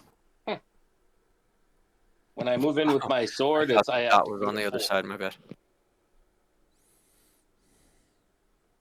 All right, give it a damage. Are these large? Oh, Rob there. Yeah. Can you hear me? he asked if they're large. Is this Can you me? hear me? Is this me? Because I don't hear anybody. I'm here. I think it must be you. I hear everybody. Can you hear me, Uh-oh. Sonny? This might be my internet. Yeah, it's Sonny. Sonny, Sonny's it's funny. yours. Okay. Oh no. Yeah, I was putting my mic up and down and up and down. I hear you loud and clear, Rob, the whole time. All right, now I just heard Rob. All right, you got me now? So Yeah, but it was everybody, so I think it might have been my internet. it was. I just texted you. It's you. Yeah, you did just text me. All right, well now I hear you guys. All right, so what'd you do for What'd I you do haven't for rolled it yet. So I was asking if it was large. It doesn't matter for mine. I'm 2D. Yeah. Is it if it's large? I'm 2D6. They are large. They are large. Awesome. So 2D6 plus 3. So we're giving that. Hey, there we go. 13 damage. 13 damage. Okay. And now Shaw comes in, I'm assuming with your staff? Sorry, I was talking to Joanna. Yes, I'm using my sunflower staff. Okay. Let me get my thing up. So I'm 1d6. Plus 1.5. Oh no, I'm sorry. I have to roll my 20. Sorry, I got all discombobulated for a second. All So right. you need a 5. What's their AC? 5. And my THACO is 17, so 12 plus 2. Great, I need a plus- 10. And the You bless went need- off. Not you yet. need an 11. You need your THACO is 19 Oh, minus I'm 5 forgetting my 14. adjustment. Sorry. Plus. No, you actually do need a 10 because you charged. You need a 10. Oh my God! Fucking my damn God. it! Ah, Good thing I said no. All right, Yeah, when get Sean it runs- out of the way now. Sean runs, and at the last minute, he realizes he's going to Jesus smash into Carteract, Christ. so he has to step aside, and he yields his attack to not hit his friend. The water threw me off. Yeah. All right, so that's the end of the round. Mike has moved off. All right, so this guy, how long is this guy hypnotized for, Rob? I know until he's hit. So this is actually an interesting, almost 5th edition rule that I don't recognize anywhere else. I have to stand here and it's almost like I'm trading my action for his. As long as I concentrate plus 2 additional rounds is how long he's held, or until he takes damage. So if you want to, basically, if you want to do something, you're giving up that concentration, and then he's going to He'll have 2 more rounds. 2 more rounds. Okay. Yeah. But I guess otherwise, I could just stand here for 3 weeks and he would be there for 3 weeks. Does he get? He doesn't. It doesn't say anything about getting another. No. state? It says pattern causes as long as the spellcaster remains play plus 2 rounds thereafter. 24 hit dice, and all creatures within effect within the area must take the save. Damage frees them. Otherwise, that's all there is to it. All right. So again, this time around, at least for now, we'll say that everybody knows, right? Because that's something you kind of get into. Is did everybody notice that? Is anybody going to go try to attack him? But for now, let's just keep it simple. So he's very entranced. I described how his tail was wagging in a weird way, so he's like all messed up. So we're gonna roll initiative. They've seen me do it before. If that helps, so this would be maybe the 3rd time I've done it. So maybe they're used to it by now. When did you use it? I used it on the kobolds, and then Oh, that's what you did. You froze like 8 of them. A big chunk yeah. Or more. Maybe that's the only other time I've used it. I was thinking I'd thrown it somewhere else, but that may be it. All right, initiative. Tigran. To make things. Oh, are we doing the group initiative? Oh shit, that's right.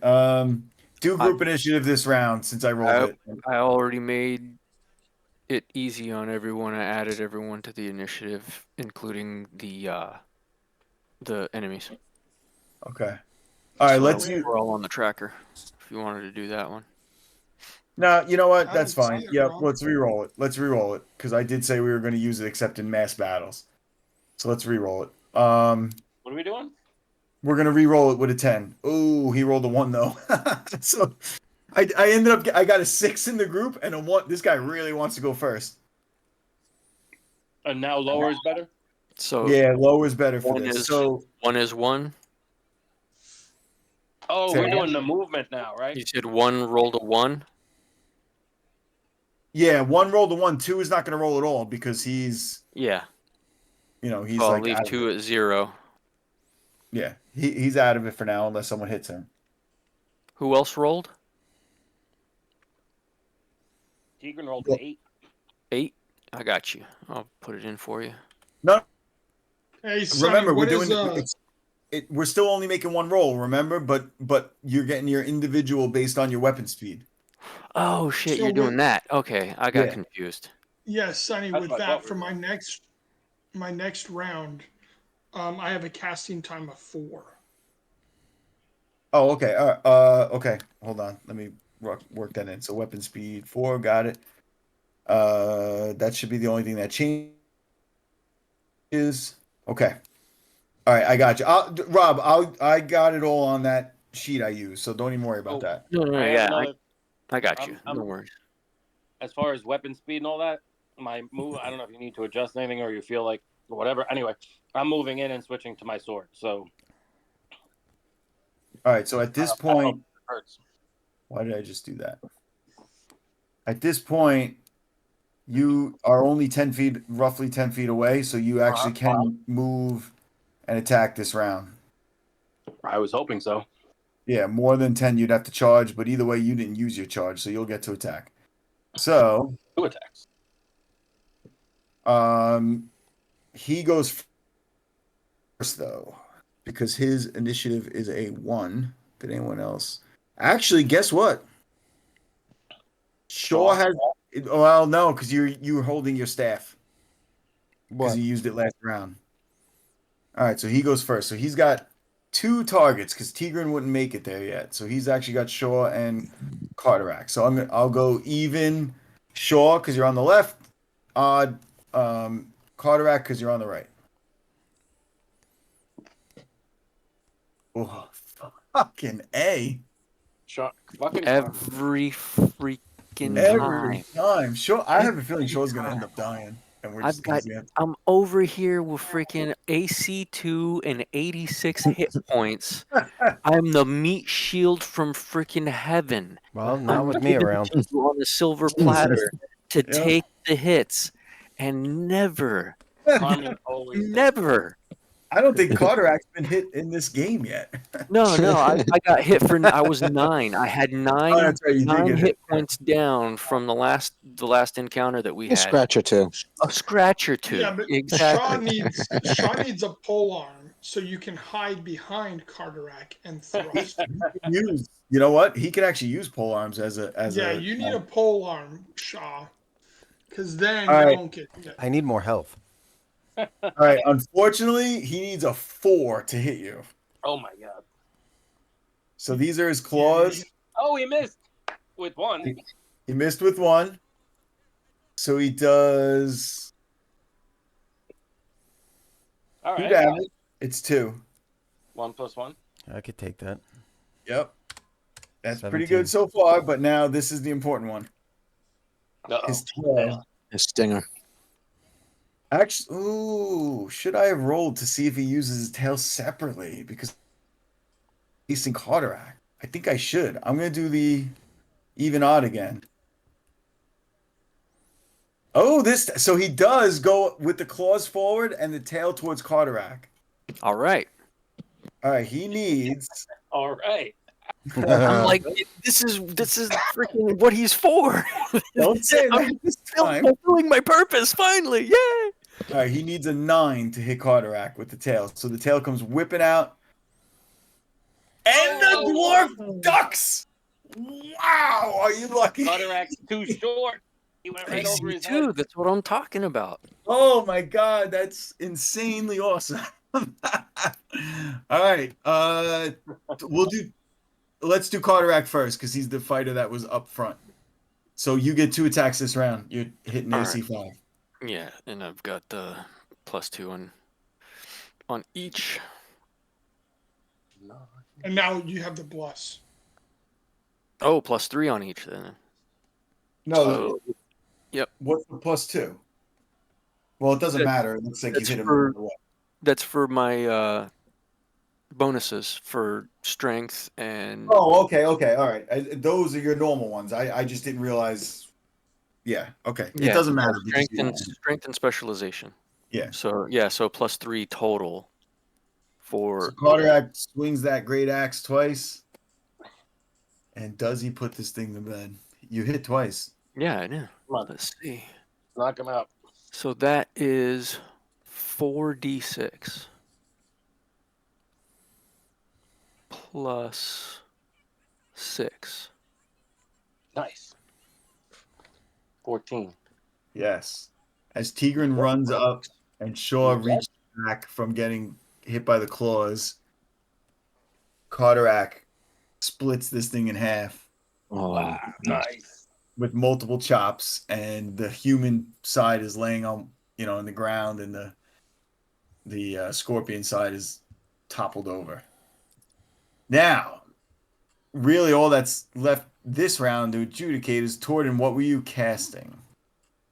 I was casting magical stone on 3 pebbles, 3 of my rocks that are in Okay. my pouch.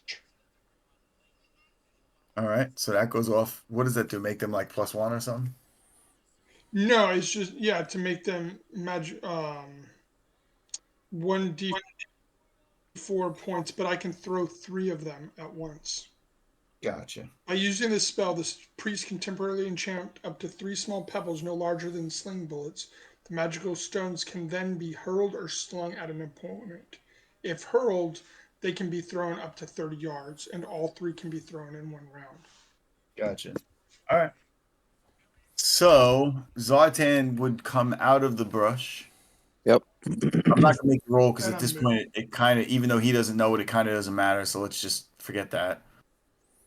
And you see this guy toppled over dead. I wasn't going to attack though. Okay. I was going to do a special something different. What do you want to do? Is something you're gonna do this round? If I can reach him and do it, because he's tranced, right? He is.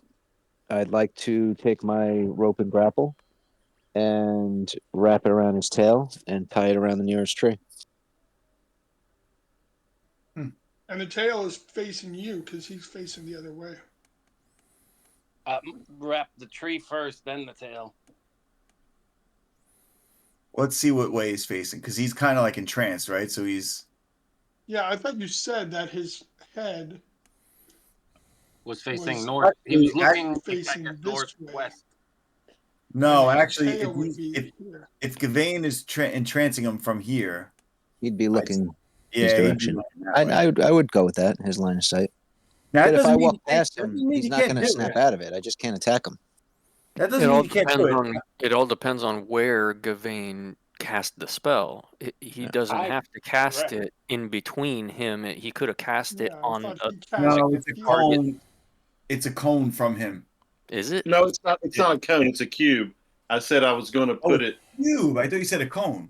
No, it's a cube, and so I was just going to put him in the bottom corner and just kind of throw it out behind him. Oh, then he is facing that way. You said cone. I'm sorry. Oh, all right. I was under misimpression. Yeah, Galmar doesn't have that spell, so he was casting the spell in whichever direction the thing was already looking. So then he is looking that way. That's how I was reading it. Okay. Yeah, all right. So he is looking that way, and so his tail is facing this way. So everybody else is basically stopping then, right? Because in a way, we're out of combat right now. Yeah, true. Because I did say you guys know that thing's in trance. All right, so Zartan. Yeah, harder. Well, I'll walk out slowly out of the brush and tell everybody, hold up. I've got an idea. And look over by Gavain and say, you still got him? I'll say he's good for the time being, but don't disturb him overly much or he may snap out of it. All right. Yeah, so tying him up is still technically like an attack action. I got you. So I'm going to take the chance. Like Sean said, I'm going to tie the rope around the tree first, the nearest tree trunk that's near him. He looks like he's standing pretty close to one. Yep. And take the rope over and basically do like a cowboy loop. Yep. Get it around that tail and cinch it. Do you have rope use? Hold on. I don't have your non-weapon proficiencies written down. Nah, I have let's see, gambler, sailor, trapper, He has hunter. badassery. Sailor wouldn't give him some kind of rope. Oh, what about trapper? And trapper. Well, you're a thief. Don't worry. I'm gonna give you something. I'm just trying. If you had that, I didn't have a specific. It might be more rope beneficial. use, but I have other traits that entail rope use, like sailor. So Hunter, I got trapper. an idea. I'm gonna let you use your find and remove traps. It's 75%. Okay. All right. If you pass, you get it. And then we're gonna do something else to see if he snaps out of it because I'm still kind of considering this an attack. Gotcha. If you fail, he snaps out of it. Okay, stand by, rolling right now. No whammy. Nice. Oh, he scores. All right, so Zartan just goes right up there, ties a little loop, slips it around the tail, and yanks it. Now we got to see. I'm going to give him a saving throw, and we're going to see. It was originally 13, right? So he's tied. I'm assuming you're moving out of the way. Yeah. And Yeah, now I he- have to. That'll back up. You guys get Out of ready range. to attack him. oh, he's still out. Even with the Wow. bonus, I was thinking in my head. All right. So he's still out. So you have at least one round of attacks before he So- wakes yeah, up and so- tries. Tigran's gonna go over there and fucking just take his 2 shots. Yeah. I'm going to throw my magic stones at him. You do that. My magic you guys- stones. I'm gonna give you for this first round where they're out. Where he's out still. I'm gonna give you that +4 as if he was stunned, basically. Actually, wait. I think it's we're stunned. It is. It's a +4. Defender stunned or prone. Mm-hmm. All right. It's not automatic though. So and he actually has more hit points than the other one, so you do need to roll. So Tigran's gonna get 2 attacks, Carterac, and then Torden. Mine and is Shaw. just a throw. Yeah, whatever the throw speed. Yeah, it'll is. be like a I don't know missile. what So it is. Zartan doesn't get attacked this round because he Nope. did it already. Yep. All right, so why don't So- Tigran go first? You were closest to him. Actually, Torden goes first because they're missiles. He's throwing his things. Yes. I don't So want to you're- nerf. Yeah. I don't want to Yeah. nerf my own spell, but You're gonna wouldn't he snap come, him out of it. wouldn't he come What? after the first hit? And when, yeah, I was gonna say, shouldn't I go first? Like I said, I'm sure. I mean, it's a DM's adjudication, but I would think the first hit would snap him out of it. So maybe that's the only. That's however you want to rule it. I just don't want to make it overpowered there. No, yeah, that's kind of a good point. And then maybe we'll roll initiative for the others. So, all right, so I'll give you. You know what? That's a good point. So you guys are talking, right? Because it won't affect this thing. It's tied up. You see that getting tied up, the tail was successful, and now you guys can discuss like. Gavain has yelled out, as soon as you touch him, he's gonna. So Snap why out. don't, I'm gonna like, maybe I can, if I can get Todd to stop throwing it and say like, let me You or can all talk Carterac right go first. You can all talk right now. So I'm gonna say like, let me have Adam, let me do 1 shot before we wake him up. Because if I, first of all, if I get +4, all I have to do is not roll a 1 to hit him, and then I'll do, a good amount of damage. So Take him down, big boy. So just let me go first, and then then he'll be awake, and we'll roll initiative. Fair enough. Witcher blade. 16 and 15. Yeah. Right. All right, hang on. I get D12 for this guy, +6 to +12. So 2D12 plus 12. 16 plus 12 is 28. He snaps out of it, and he is still up, but he's very, very hurt. All right, so now what we'll do just for this round is so he can only use his claws, and he does have 3 targets. We'll roll initiative. Whoever's target. next, because I lost. Yeah, and then we'll count for the rest of you. Oh, what did I just do? Reroll that. All right, he rolls a 4. Who's next in line, son? You lost, then it is Torden. Todd, you're up.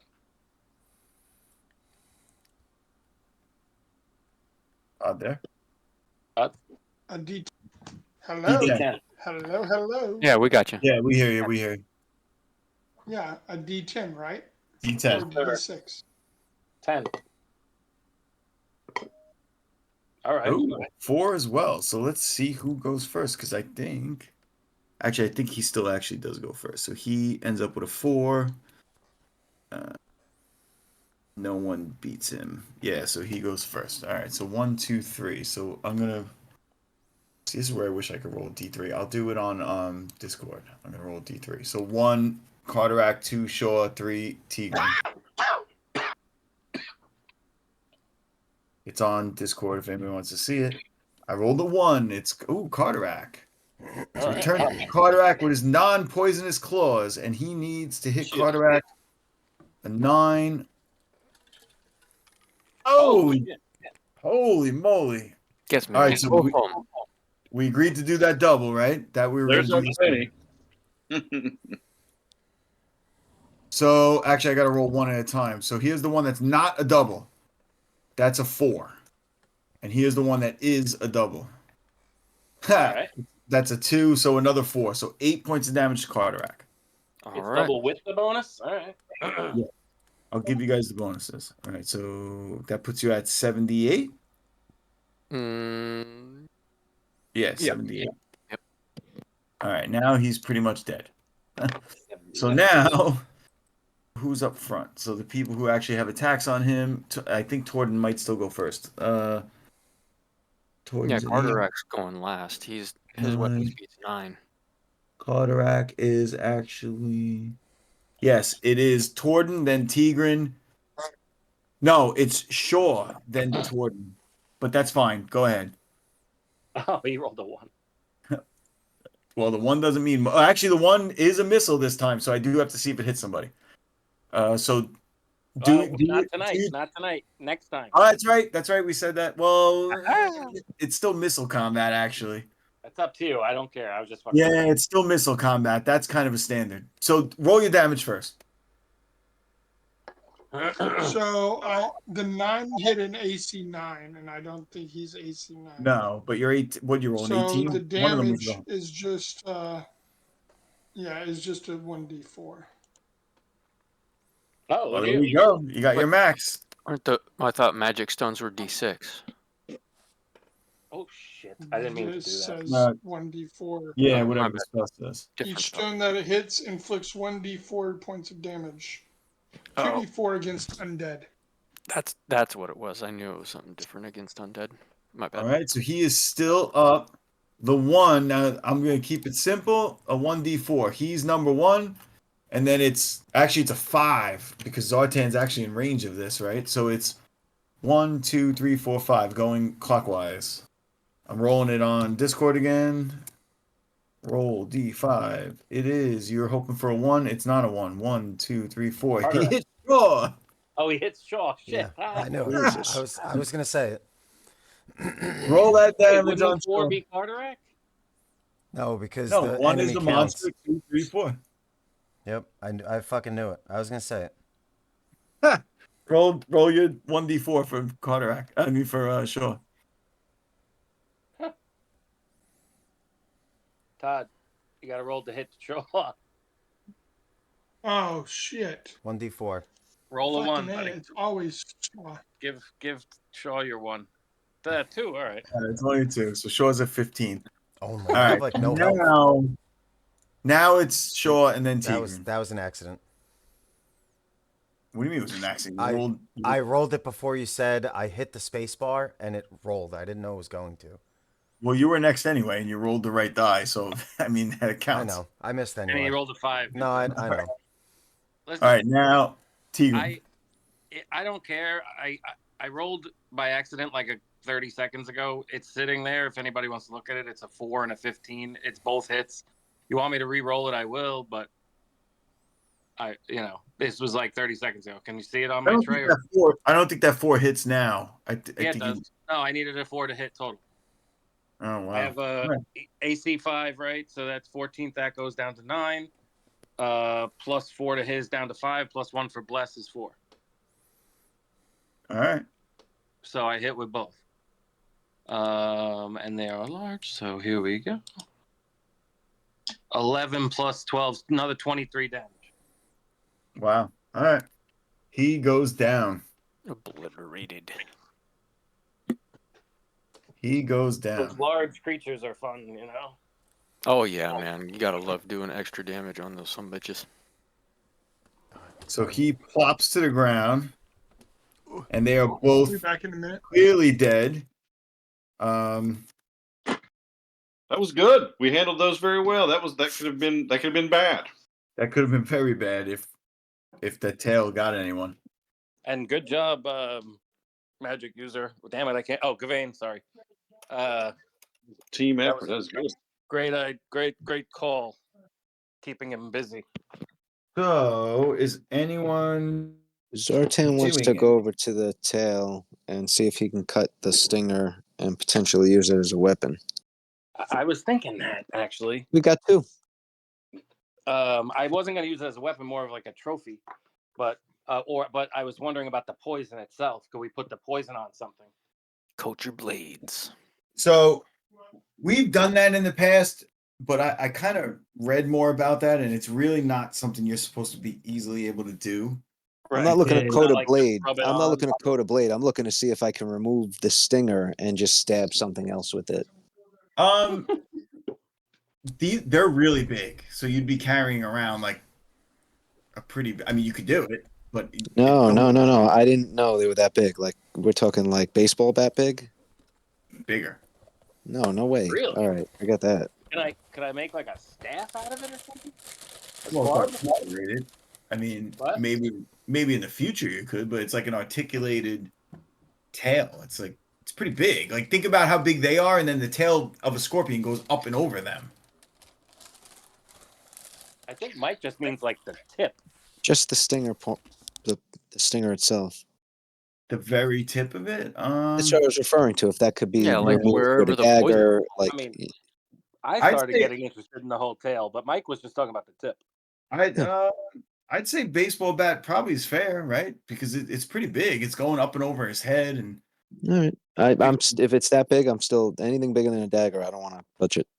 I'll check it out, but I don't want to really go through all I that think trouble. you would kind of also assess that it's a little dangerous to be Fucking with doing. that. Yeah, right. Yeah, in this scenario. Mm-hmm. Okay. Yeah, we got no salves. All right, I guess. So now let's not spend too much more time here and move on. Hold on, but you.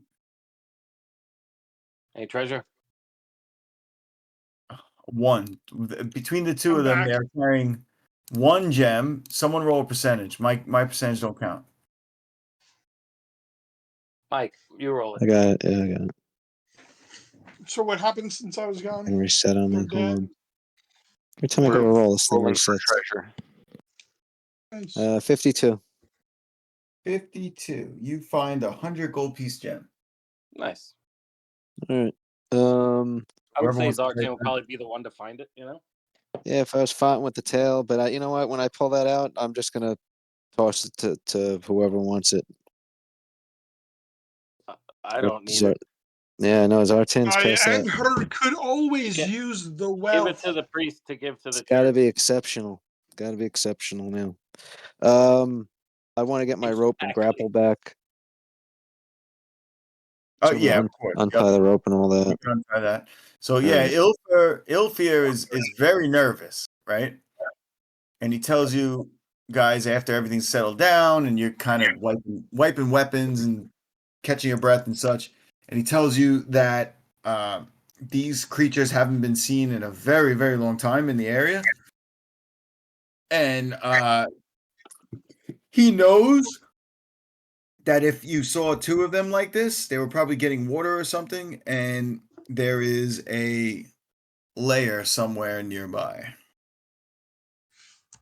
That's not comforting. But tell me, Elfir, I know you didn't get a great look up there, but were you able to get your bearings? Do you recognize where we're at? Yes, he says that right before he saw them out of the corner of his eye, he was able to catch his bearings and realize you guys are in the right spot. Are we heading north still? He thinks, right? But based on seeing the water and everything, he thinks that possibly these creatures set up a camp, and maybe because they need water, right, in their lair, so they may have opened up some kind of spring, which then became a stream. And again, this could have been 200 years ago. He hasn't been this way, His memory is clear, so he is certain that this was not here. Like, you guys can't even fathom that he could have such a good memory that 200 years ago is a blink of an eye to him, but it is. Right. So he's telling you that they could have established themselves here. Who knows? Right. Yeah, it makes perfect sense. Let's continue on. If Yeah, they've let's just, if you know established what. themselves, then they're already here. Let the king and the locals deal with it. Let's do Aye, our we've mission places to and be. be gone. Yep. All right. All right. So you move on. I'm actually glad you did. So I'm just going to tell you, though, that if I did figure like I'm going to have to make a layer because if they decide to go there, right, I got to make it. So if you would have went and survived, which probably would have been unlikely. 6, 9.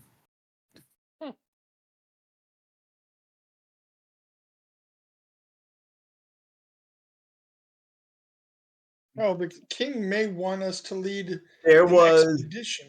without rolling for treasure, there was the possibility of 59,000 experience points in that layer. But it would have been A fight. someone would have died without a doubt. So honestly, I don't think you would have made it. I think you would. How many you think are in there? Well, I mean, how many you know are there? We're not going there, I guess. Yeah, you're moving on, so I'll tell you. But there was eight normal, which are a little less powerful than the ones you just fought. 2 squad leaders, which are the ones you just fought. A swarm leader, and the queen. And what? The queen's badass or what? The queen and the swarm leader have a THACO of 9. Damn. It would have been a fight, but They're hitting. So they're hitting. But I'm starting to learn that you guys have tricks up your sleeves that I don't anticipate, right? So Mike's good with the tricks, man. You never know. great. Is that mine I going keep it again? simple.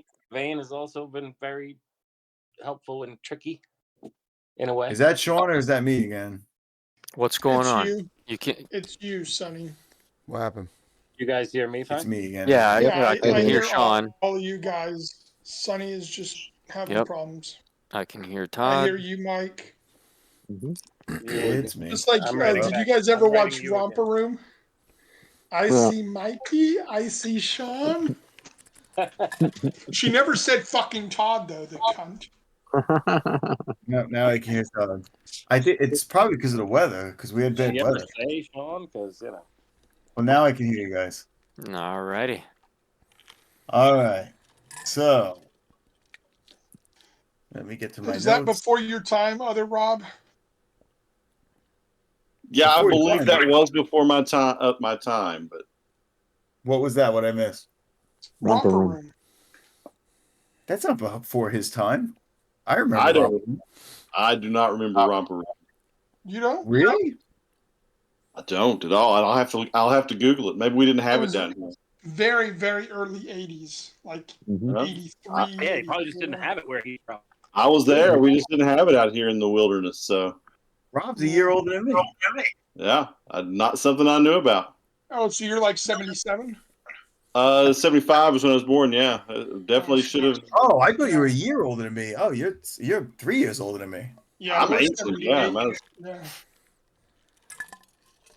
Yeah. I'll have to look up Romper Room. I don't know it though. I've heard of it, but I don't know it. Yeah, fucking Romper Room. That was good times. Oh, why did I think you were only a year old? I thought you were 77. I don't know. I'm Because old. his high Tennessee, whiskey has been good to his skin. Yeah. All right. So let's see. That was you left. This was the second day. You have one more day of travel. Did anybody need healing? How is Carmen Shaw? I'm down 4. All right, yeah, I'll give you a cure light wounds. Yeah, can you roll you it. owe me it because 2 of it's Yeah, from you. Help him out. You need to be a bit quicker on the feet.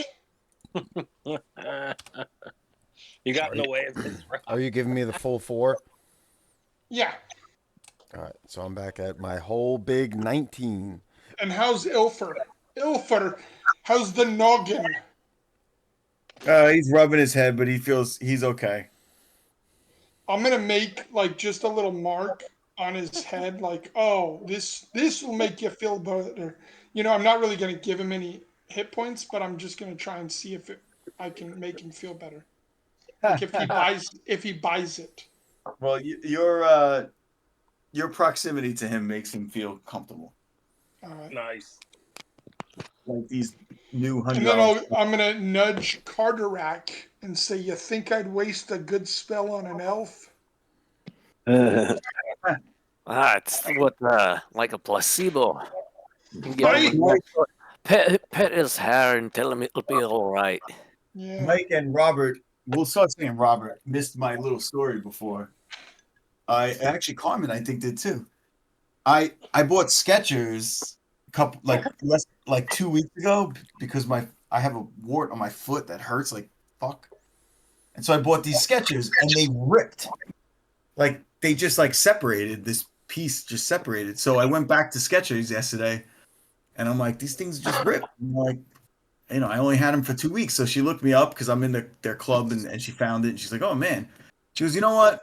Take anything you want in the store. I'm like, what?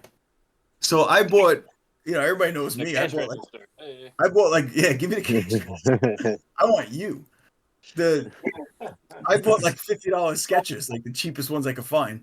So I took $100 Skechers in return. And they're awesome. Like I'm wearing them right now on my desk. That's how comfortable they are. All right. So I'm going to be nice to you guys because that was a pretty tough fight. I actually was a little worried about it. So the next day, unless I roll a 1, there's not going to be a random encounter. Watch, I'm going to roll a 1. No, I don't. Not even close. That's good. All right. So the next day passes beautifully. And he tells you to that it's getting late, but he says we should press on because I think we're getting close. And let's continue. Please, let's keep it going. And you march on. It's the 4th day. Where's my calendar? I just want to make sure I marked it right. Okay. And late in the evening, you come to an area where it starts to feel like cooler.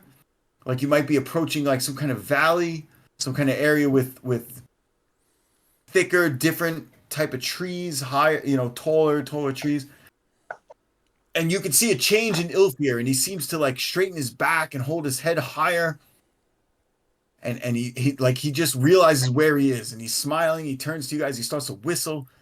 He turns through one final thick patch of jungle before stopping on a rise and overlooking the most wondrous sight that any of you have ever seen, which I've said more than once. That's how this has tops the previous times I said it. Ahead, the lush jungle morphs into a city.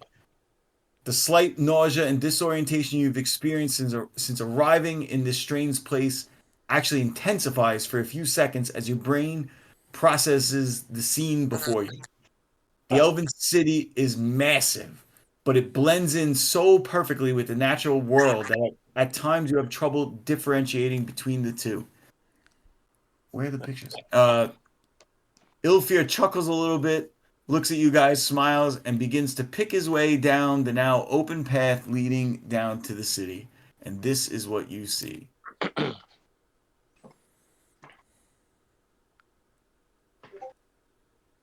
Oh, is this a picture? Hold on, I gotta get. Oh, those are some big fucking trees. Cool. Oh, nice. That's pretty awesome. I know a guy in Edis that would like those trees. Is that AI shit or what? I didn't make this one. I think this was the last one that I found, but I'm sure it was AI. Jeez. So he leads you into the city, which kind of, as I said, it just kind of like morphs. Like to your perception, all of you non-elves who just new to this land, it's almost like suddenly you're in the city, right? Like you're not. There's no wall. There's nothing that delineates the difference between the forest and the city to you guys. But at the same time, suddenly you find yourself standing in a paved street right in front of 2 guards, 2 very tall elves, decked out in very fine beautiful armor that, like, on one hand you're saying, especially like Carterac and Torden would be like, this can't be functional armor, but at the same time you're thinking like, I don't know, because everything's so different here. Like, who knows? Weapon Right. sheathed. What's that? Weapon sheathed. Well, they have sheathed swords, but they have pole arms that they have crossed to stop you guys. Okay. And they look at Ilfir, they look at you guys, and you know, like, think about what's going through these guys' heads. In the end, they're still So guards, right? Torden gives them the biggest, like, weirdest smile he can. Ha. Okay. Like, I totally belong here, bro. That's funny. Like, yeah, like so awkward, like a smile, like, yeah.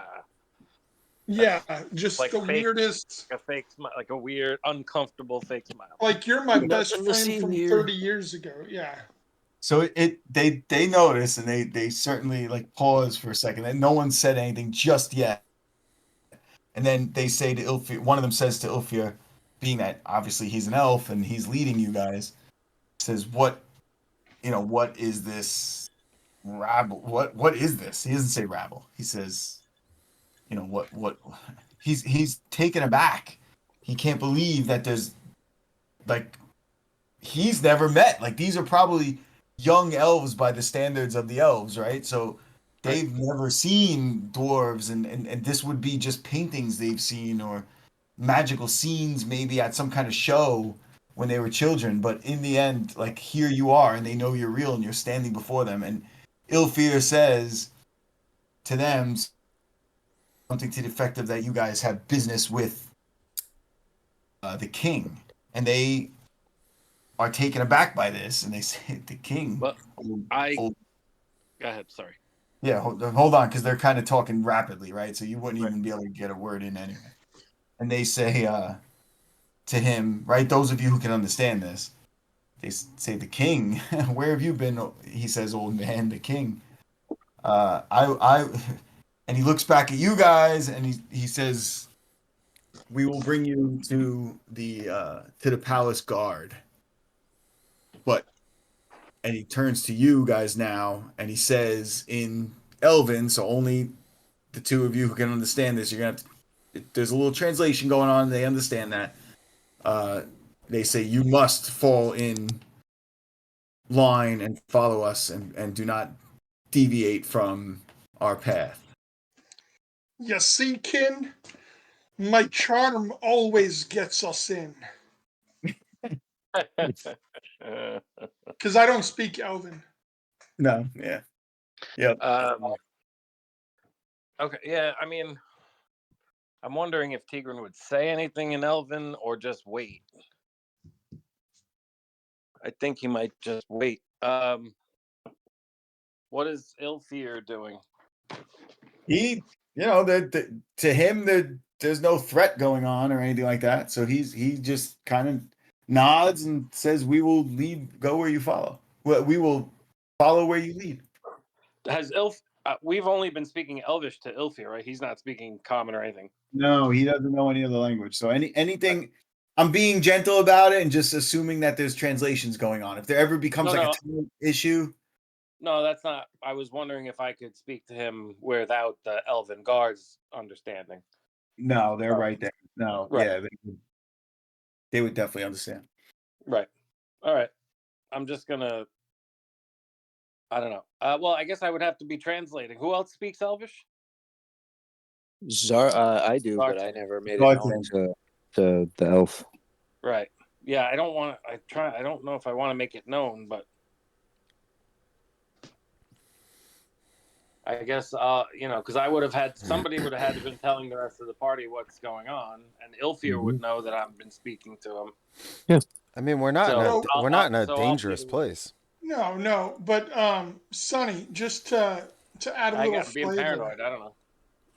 To add a little bit of flavor, Torden is gonna kind of say very slowly, in common but loudly, like, "We'll follow you to where you lead us."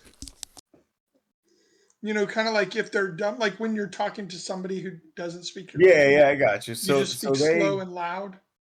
they turn and But they I'm look. smiling. I'm doing my awkward smile to them.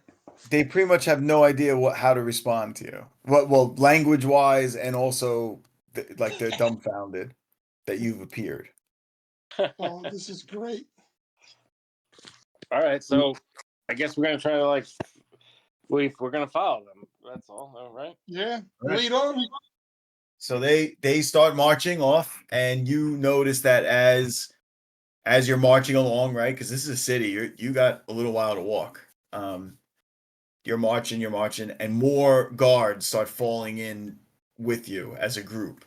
Again, nobody's threatening you, but they're definitely surrounding you as if. Would you get this impression? Like they're containing us. Now you No. can't leave. Almost more like they Mhm.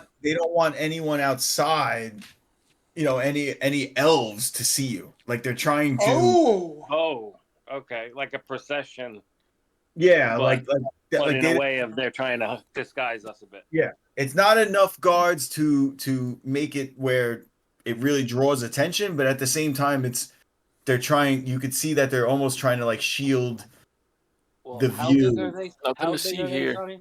These elves are tall. These elves How tall? are not as tall taller as than the you. But dwarves. they're in like the high 5 to possibly even some of them 6 foot range. All right. Well, because Tigran would be a little bit hard for them to hide. Yeah, they really can't hide your height. They really can't. Yeah. So Jordan's gonna smile at every person he sees. That awkward yeah. smile. So every once in a while you do see people, right? Because obviously it's not like a wall. So there are elves looking around, looking at you, but And her blessing on you. And her blessing. maybe every once in a while you do pass like a stall in the in a market type area and they just like stop what they're doing and stare. But as far as you can tell though, there's been no alarm raised or anything like that. I'm gonna take another 2-second break. I just want to get something real quick. Yeah. This is hilarious. I picture an elf at an outdoor table getting overpoured by the waiter because of the fact that they're staring at him. Yes. Yeah. Yes. Like that. Right. Somebody buying something and just leaving way too much money. Getting their change back. It's like, what the fuck? Hi, how are you? How are you? See, Cardirect? I was gonna say They in like us. Dwarven, Carterac would look over to you and probably say something like, "Be on your guard, cousin. This is way too many elves." You never trust them. I think Tigran speaks dwarf now. It's on the calendar. Yeah, if you speak dwarf, then you. I would have probably tried to teach you a little bit. And Well, I'm that sure was why. Carterac That's why we said it was going to be on the calendar, because it would be like I was learning from you and Carterac the whole time, and that I probably seen and spoke to other dwarves, but like while we're journeying, I'm learning your language, Yeah. But there was a day on the calendar, and I think we got there, but I'm not sure. I gotta wait for Sonny. I'm back. You're actually really close. It's the end of this week. You just started the week. So you guys are still teaching me Dwarvish, basically. Yeah, so you're getting bits and pieces of our I'm getting bits and pieces of what you guys are saying. Yeah. But we don't trust them. So eventually you arrive at what's clearly a massive palace. Were there any other races we saw, like any human? No, all elves. All 100% elves. Well, 100%. So even Gavain, they'd be looking at Gavain and Shaw very weirdly, and Tigran, of course, because he's a fucking monster. Yeah, no, I mean, they know what you are, right? It's not like they're looking at you like you're some kind of like oddity in the sense that they have no idea what you are, but like the stories are true. It's like that type of a thing. Like, yeah, oh my God. Yep, it's like you still exist. Yeah, like seeing a Neanderthal. Yep. Yeah, or woolly mammoth or something. So, Zartan, do you cover up? like with Yeah, a cloak? yeah. I got my hood and cloak closed over. All right, so you kind of hide your appearance a lot. So by the time you make it to like this royal area, right before you get to the palace itself, you notice that at this point word must have spread because there is a lot of elves out. They're out and about, and they're really looking at you at this point. It's really kind of unavoidable, right? There's no way for them to really hide you at this point, and it seems like word is spread. Again, though, nothing's really going on. It seems to be an orderly, a very orderly community and such. And so And you're we're just escorted. It's anything but chaotic curiosity. Yeah. But so for the Yeah, yes, dwarves, you're just this walking. would be a very woodland-esque, like a great commune with nature, like their habitat and nature combining. Yeah, basically that's what the city is like. It's like almost melded from what you could see into the forest all around it. I gotcha. So you are brought into the palace, and the guards at the palace are wearing like a different type of armor as the ones who have been escorting you. The doors open, you are brought inside, you wind through some halls, and you are brought into a garden area that encompasses all the weirdness I've been describing. This place takes the cake. Oh shit, I'm on the wrong because I was making rolls. You are brought to an area that looks like What this. the fuck type of Jerry Garcia trip is that? Yeah. And you are asked in very nice terms, you are asked to wait here. I read Ilfir. I had accidentally written his wife's name. Ilfir is taken away to speak somewhere deeper into the palace. Are there guards around us? There's no guards, Watching but this? no guards. The guards actually leave, but soon some unarmored elves come in. They're wearing nice, fancy clothing, and they seem very regal, but not in a kingly manner. Like, right? Like they're not nobles. There's some kind of attendants, but Yeah, yeah, yeah. their Like attendants are court. not dressed Yeah, they're like like you're members used of to it. court. And they come in and they start speaking in Elven, trying to figure out who can understand them. Obviously, I guess at some point Tigran answers, Do you understand the words that are coming out of our mouths? they look at you at that like they have no idea what you're saying. But I'm gonna it's nudge I Carter. guess at this point, Tigran is being the translator. And I think I probably would show them the dagger by now. okay. Yep, we see that. I'm gonna take that out and and explain to them how I got it. Which Tigran remembers, but I don't. And yeah, that's it. All right, so they are saying in Elven, and you understand that they're asking if you guys would like any food or drink. They say they can offer wines and fruits and such. Ale and some good meat. Right. So Tigran will translate in a much more I guess, political, or I don't know. He's trying to be good, nice, Tigran does his best, and they leave. They come back, but again, you guys are totally experienced now that you're focused. Now that you're not focused on something specific, right? Like combat, the feeling kind of faded away because you guys are all trained warriors, and you could just face what's coming at you. But now you're back in just a normal environment, and once again, like you start to realize you don't know how much time has passed since they left, how long you've been here. But they come back. and there's more servants, and they have the finest fruits and wine that smell like sweetness like you've never experienced before. Dried meats that just have such a earthy, wonderful, like, umami type smell there, and cheeses that look like, they must come from animals or processes that you guys don't understand. And Are it's there just any thick, short elves? no. No, the elves all seem to be very thin, by your standards tall, but really like roughly the same as humans. But they're very thin. There's no heavy elves. They're There's all like not a nice, thick, short elf. nothing. Nope. In the time that passes, Artan wants to just observe them, take note of what type of weapons they're carrying, take note of if he can distinguish one from the other, look for different characteristics, look for jewelry that they might be wearing, Um, anything that so stands out these like it's elves, since the specifically guards opulent. left, these elves do not have weapons on them at all that you can see. Okay.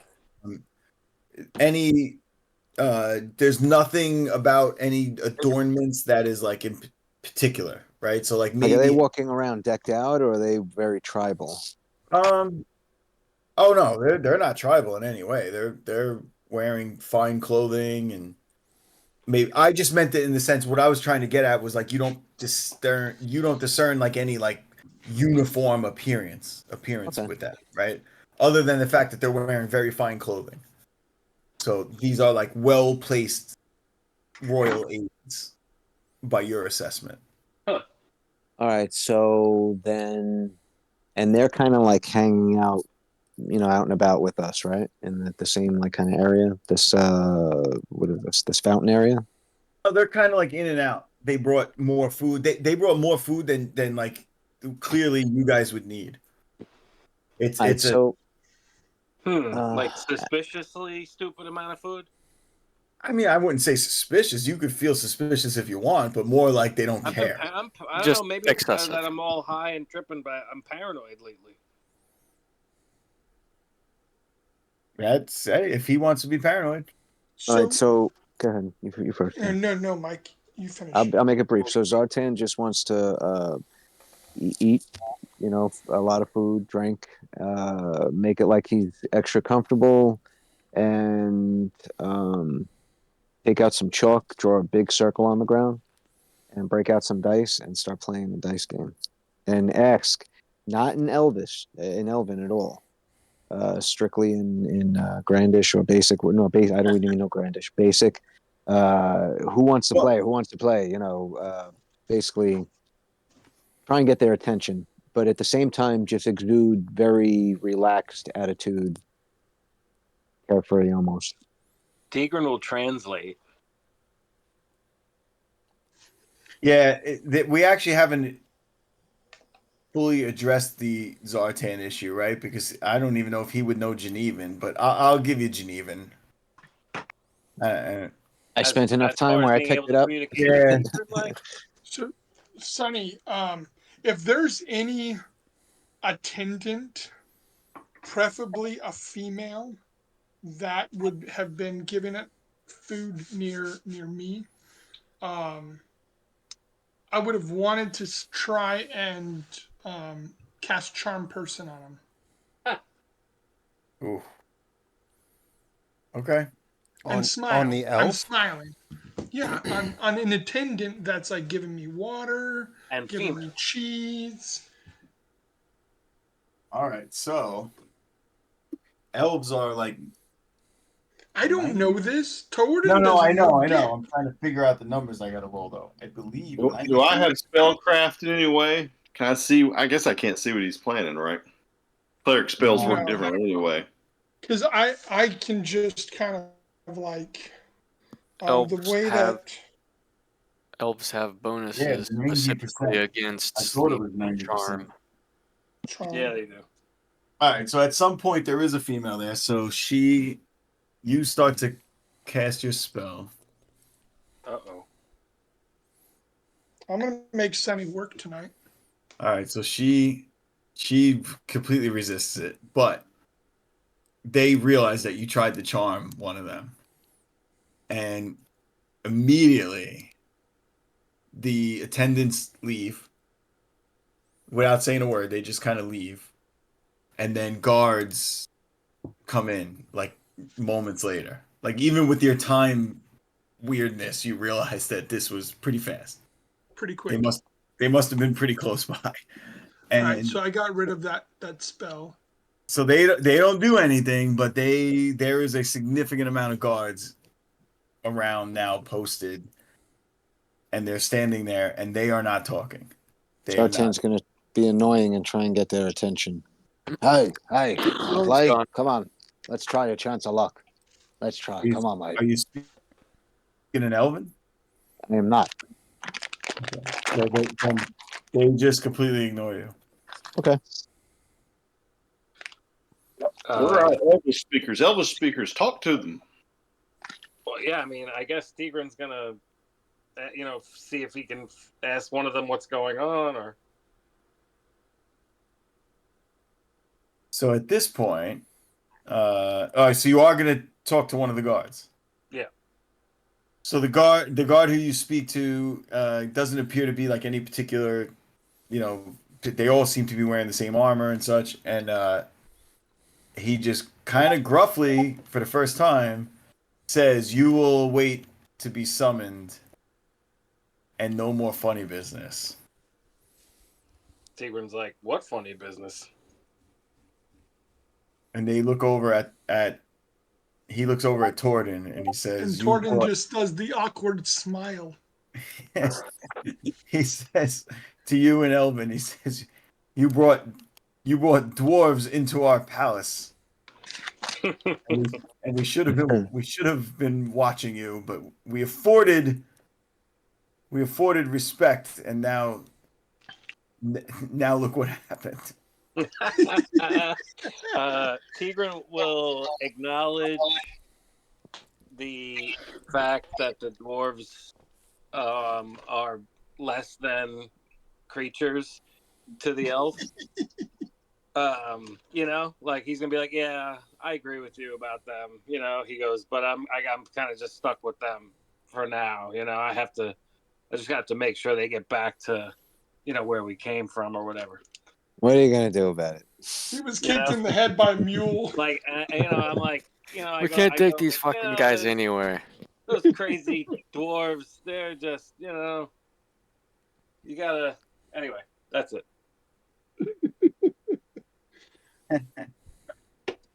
All right, so more time passes, right? And again, you're not really sure how much time, but eventually the attendants return, but this time there is a much better dressed attendant with them, and this does appear to be some sort of almost like what's that? I said he's handsome. Very handsome. Nice. And it seems to have some sort of almost like a uniform presence. He has like particular jewelry on and such. The attendants come around him. They start to clean up the food, whatever's left. If the one attendant that I tried to charm comes back in the room, every time I see her, I'm going to smile the awkward smile and kind of wave. Yeah. She is not there. She's not there. I was just saying, she's not coming back. You creeped her out. No. So at some point, like this guard, this attendant that's much finer dressed, he turns to Tigran because now word has gotten around that Tigran's the one speaking for the party, and he says, "You are to follow me, and I expect that the highest respect will be paid to where I am bringing you." Basically, he tells you to be on your best behavior.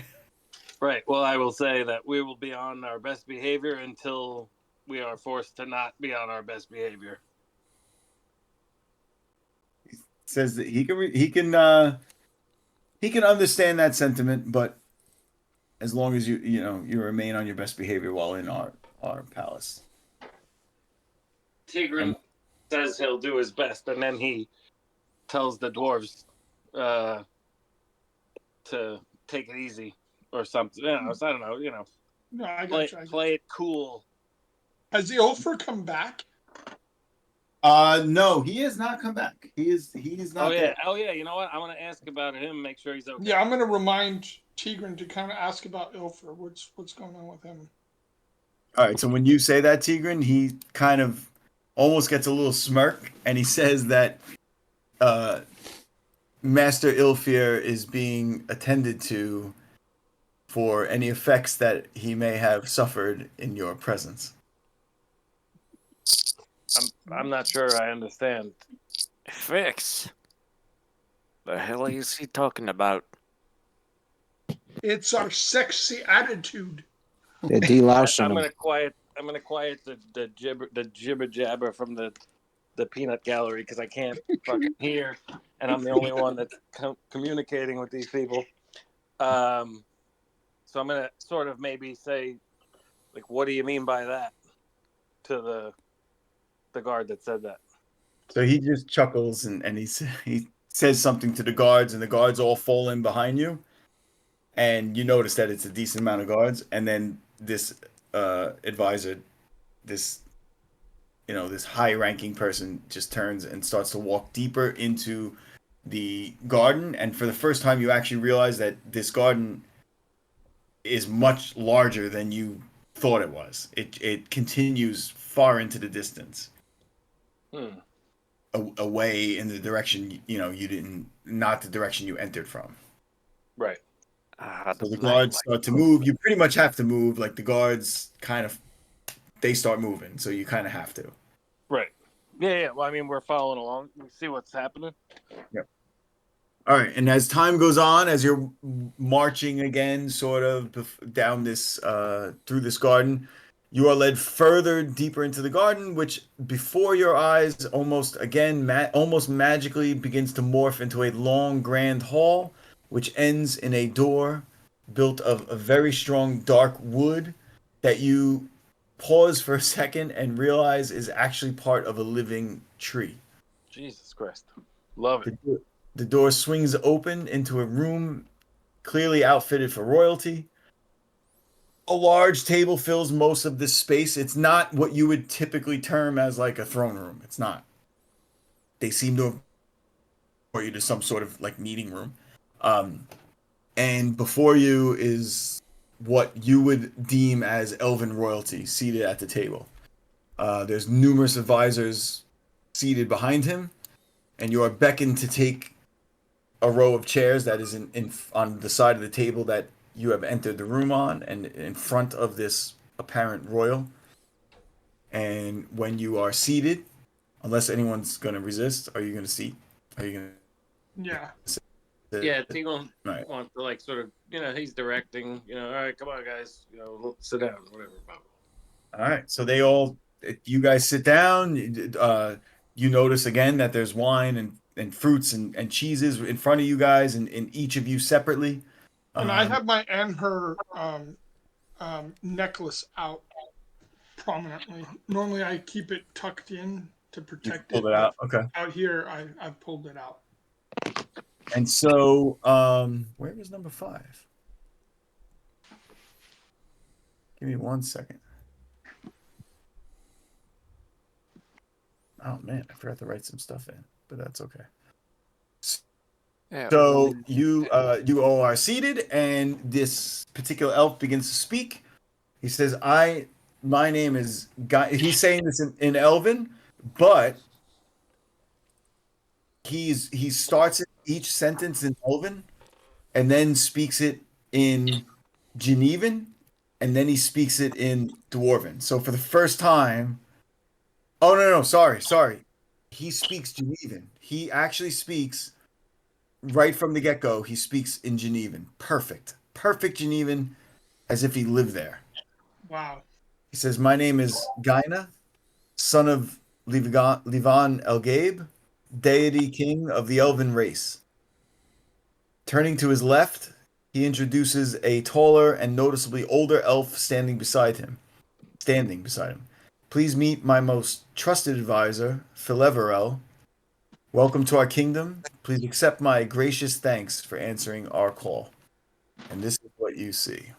I will bow. I will stand up and bow when he speaks to us in our own language and says all of that stuff. Torton will stand up and bow, and then he'll sit back Oh, down. cool pick. Is that your AI? Yeah, so this is my AI. So like remember I said there was one standing next to him, so just insert that guy in there because I couldn't get it. Couldn't get it to do it. So this Insert extra elf here.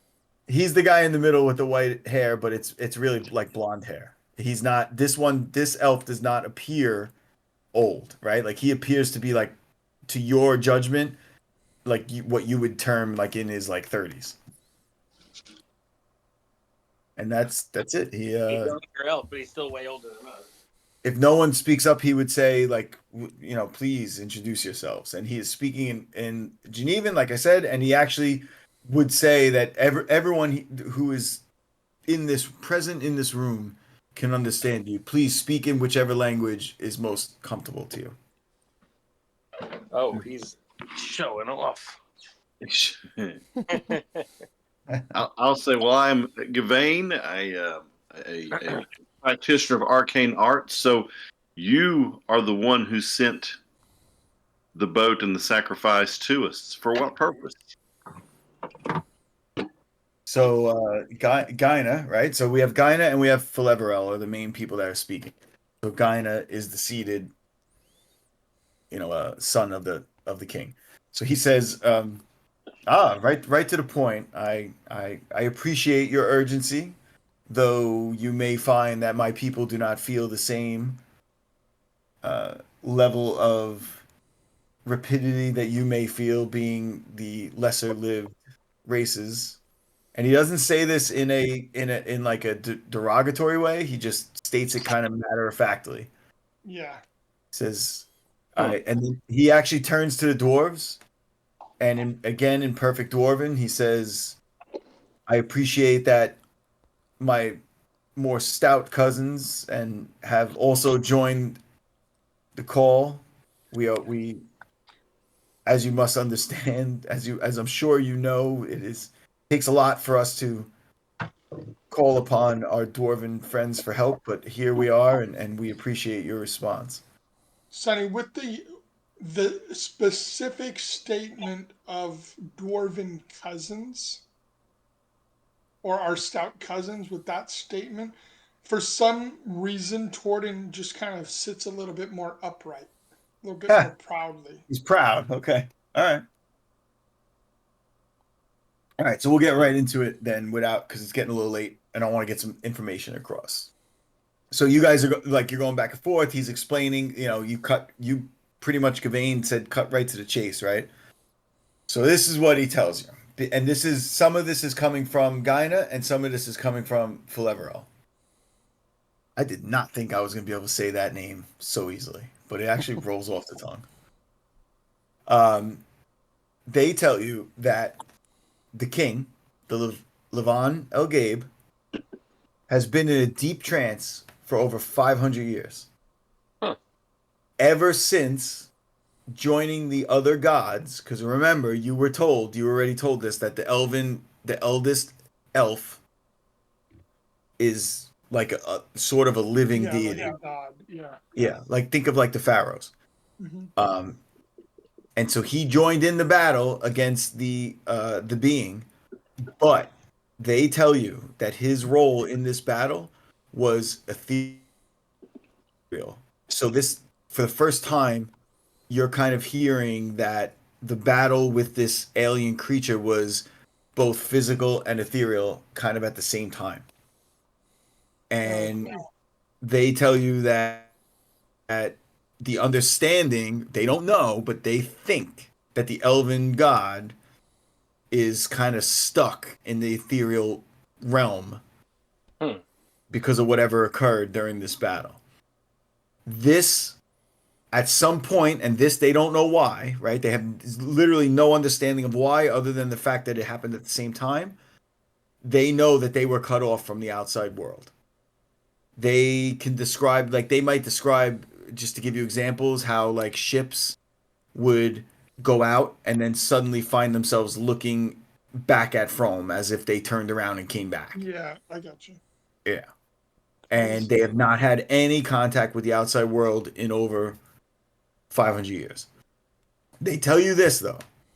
The As one. messed up as it is, it's cool. What's that? I said, as fucked up as it is, it's kind of cool. You know. Yeah. And it took them that long to figure out that that really what it took. See, what happened was the humans. There were humans here, right, at the time, because it was trading back and forth, diplomats, all that. Some of them left, and they just never returned, so they don't know what happened. Like they never got an answer on that one. I'm not gonna go into that yet. So when Torden would like to ask, when did you send out your swimmer? Oh, good, very good question. So he tells you, have you showed him the dagger? I mean, I Well, haven't you gotten showed a it. chance to, but You know what? Wayne kind of yeah. alluded to it. Yeah, you showed it. Who did you show it to? You said you showed it to like the showed it guard. to one of the. Hold on, am I on mute or can you guys hear me? Oh, No, okay, we okay, hear good. you. No, I showed it to one of like I guess the last like bigger guards. Okay, so he would actually. I would have shown it to this guy by now, but like you've been talking, so I was just been quiet. Yeah, we'll just say he's seen it. So he knows about your guard, the dagger, and he knows what you're talking about, obviously. And he actually says he says you can keep the dagger. That is a gift between our peoples. I've been using it more as like an identification badge or whatever. Yep. So he tells you that it's a magical dagger. It's not a magical dagger. It's a ceremonial dagger, right. But it's a very fine weapon. It will hold up as a weapon, but it is not magic. But he tells you. So now to answer, he turns to the dwarf, and to show respect, he starts speaking Dwarven. Nice. I smile, a genuine smile, not my creepy smile. And he says that by their time understanding and reckoning, which does not jive necessarily with what you would understand, that occurred 2 years ago. All right, so I'll tell him when, basically in the time way that we see it, when we found the body, when we were made aware of the body. Which is like a month ago at this point. Yeah, pretty much. Okay. So, that doesn't seem to like make him think anything because, like, again, he definitely understands that the understanding, the way time is felt by the different races is different from elves. So they also go. So a couple more things because again, it's getting a little late. So he says, the only thing the elven mages, the most powerful mages that like ever existed on Theorith, were able to ascertain is that they believe the king may have forgotten his true self, and the only way to break his trance would be to discover his true birth name, which is long since forgotten by any living elves. Or at least known living elves, right? Who know what's going on because they've tried to hide this. He tells you that not everyone, not all the elves know this. This is a thriving culture. There's this is top secret. Yeah. So they start to Fleverell, the mage, starts to explain. He kind of cuts in and he starts to explain that there is a very powerful spell that only the elves have ever used on. Well, period. Like they're the only ones who've ever known it. It requires a great ceremony every time. It's like this is not a spell that's cast by one mage. It's called dream casting, and he explains that by use of this spell, in the past they would have been able to enter the king's mind, but elves have not been able. It doesn't work, and they think just like passing the veil that got you to Frome, they think that non-elves will be able to pass the veil into the king's mind by use of this spell and a portal that they have. They cast the spell on the portal and you go into it. And they want you to agree to. You have to agree. They would never force it upon you to undergo this process and this spell and enter the king's mind with the ultimate goal of trying to find his real name and unlock the trance, unlock him from the trance. And now, because he knows that this has to be spoken of, right? In return, besides all the accolades and the historical memory of your names, the songs that will be sung and such, he tells you that unfortunately, there were very powerful, very rich humans that were on Frome at the time of the Cataclysm, but the elves were only able to extend their lives for so long. And they tell you that all of their riches, everything that was left behind by these humans, this is what they will offer as payment for. And there's some dwarves too. Like they tell you non-elves basically. Yeah, but they're not going to be out of anything. I'm out of character talking. So they're basically offering the riches and the treasures of others, not themselves. There's no true sacrifice that they're going to do for us. That's just kind of how Torden would see this as, is like, The elven way.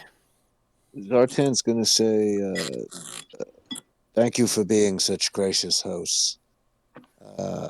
I'm speaking clearly for myself here when I say I've grown tired of coin and the luster of gems.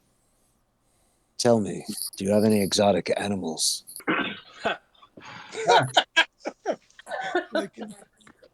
Love it. There are. I'm certain that there are many creatures within the land of Frome that you have not encountered. Elves are not inclined towards keeping these beasts as you notice, like you didn't, and you start to kind of realize, like you didn't see any horses, you didn't see anybody mounted, you really haven't seen, maybe some stray cats and dogs, but like no pets or beasts of burden or anything like that. It seems like everything the elves do is done by magic, like things that that we would accomplish, humans would accomplish at this point with like an ox would just be magic. But he tells you that the possibility exists in far corners of our realms for encountering very mystical beasts, which he doesn't realize, I guess, what you're getting What at. about Like, some magical? No, that's okay though. That's all right. He could bring you in you could become in contact with. So I'll tell him that's a very promising prospect. However, is there anything that you can give us to aid us on our quest, such as enchanted items? Anything? Better weapons. Faleverell kind of cuts in and he says, we can certainly speak of these matters once we have determined exactly how we are going to proceed with the casting of the spell.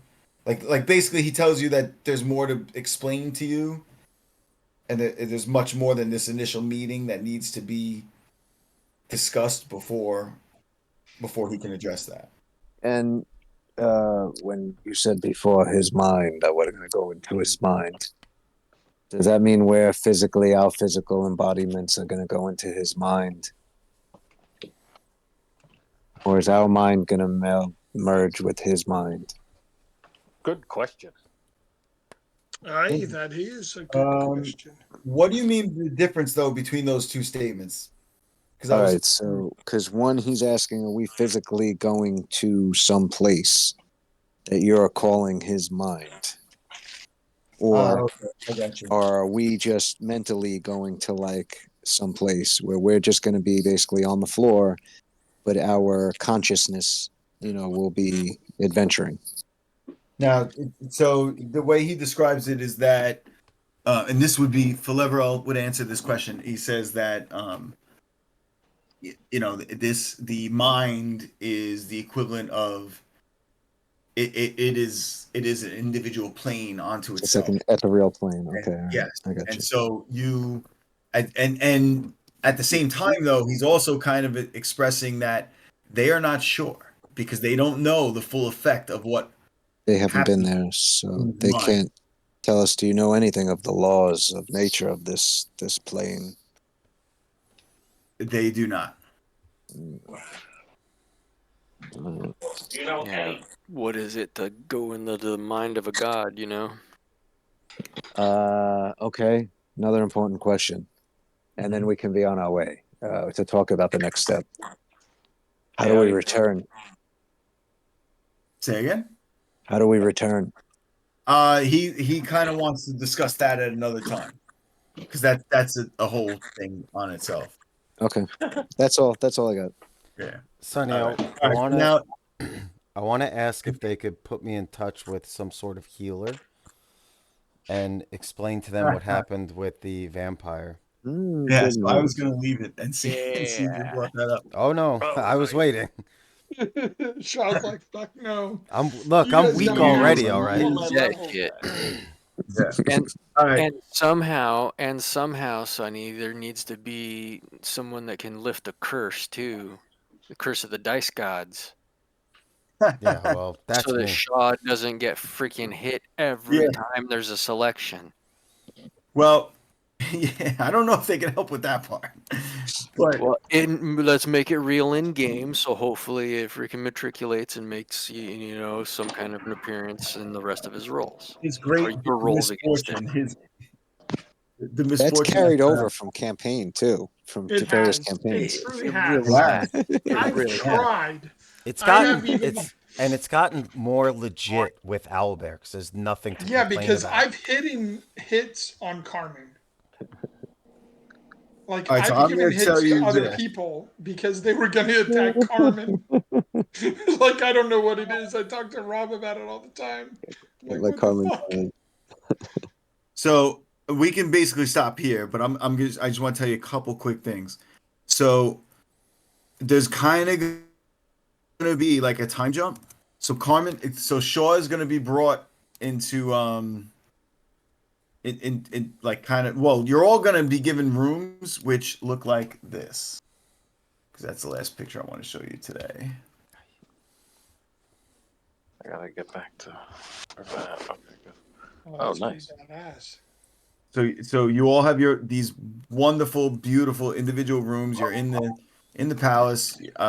You're being treated amazingly. Hell yeah. So two things, right? Like one, they are so Shaw is going to be brought to an area at some point where great ceremonies are performed over him. I just want you to get the impression that this is not an easy thing, right? And He wants this. the restoration. Well, he wants to be restored, right? Yeah, the level. Oh yeah, right. The level drain. And so they're familiar with what this is. They know what I'm talking about. Yeah, they know how to like restore. It's a restoration spell, which I believe has like a crazy casting time, but I'm not Yeah, gonna it say does. I was just looking at it. Hang Yeah. on. I have it So right here. that takes place and you are restored to 5th level. So really quick so I can close that. Nice. Yeah, this casting time is 3 rounds. So Oh, it's only 3. I thought it was worse than that. my THAC0 is 17. My hit points is 26. My base movement rate is 19. Okay. And then I think that's it. Okay. Yeah, I don't think we really changed too much. No, I think you said that I could keep my AC, and that was it. Okay. And then my boomerang. I get my boomerang skills back. I think I lost that.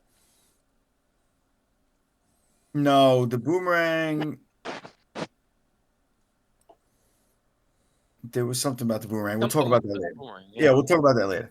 So, but the last thing I wanted to say was that we're gonna leave off with 2 points. Mm-hmm. One, you guys have again no idea. You're starting to feel a little more comfortable, but the time issue is still affecting you, and you're starting to wonder if that really just comes from the fact that the elves it's just such a strong influence from the elves completely disregarding time that it almost starts to like wrap you up in it. I have a theory.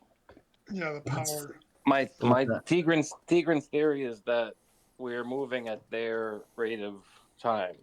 Well, that's kind of what I was just saying, was that like you're starting to wonder, like, is it just the effect from being around the elves that they just completely disregard time?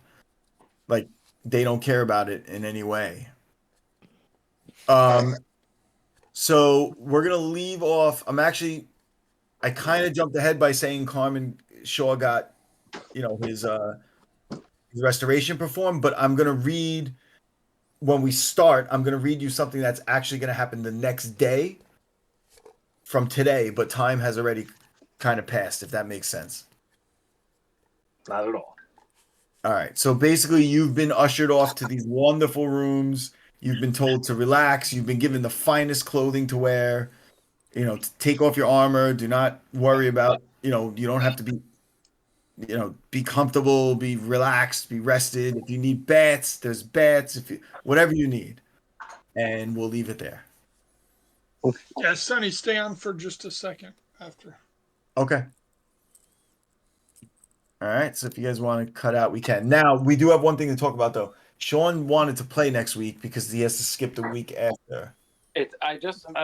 I'll be very honest. I'm just trying to change the rotation.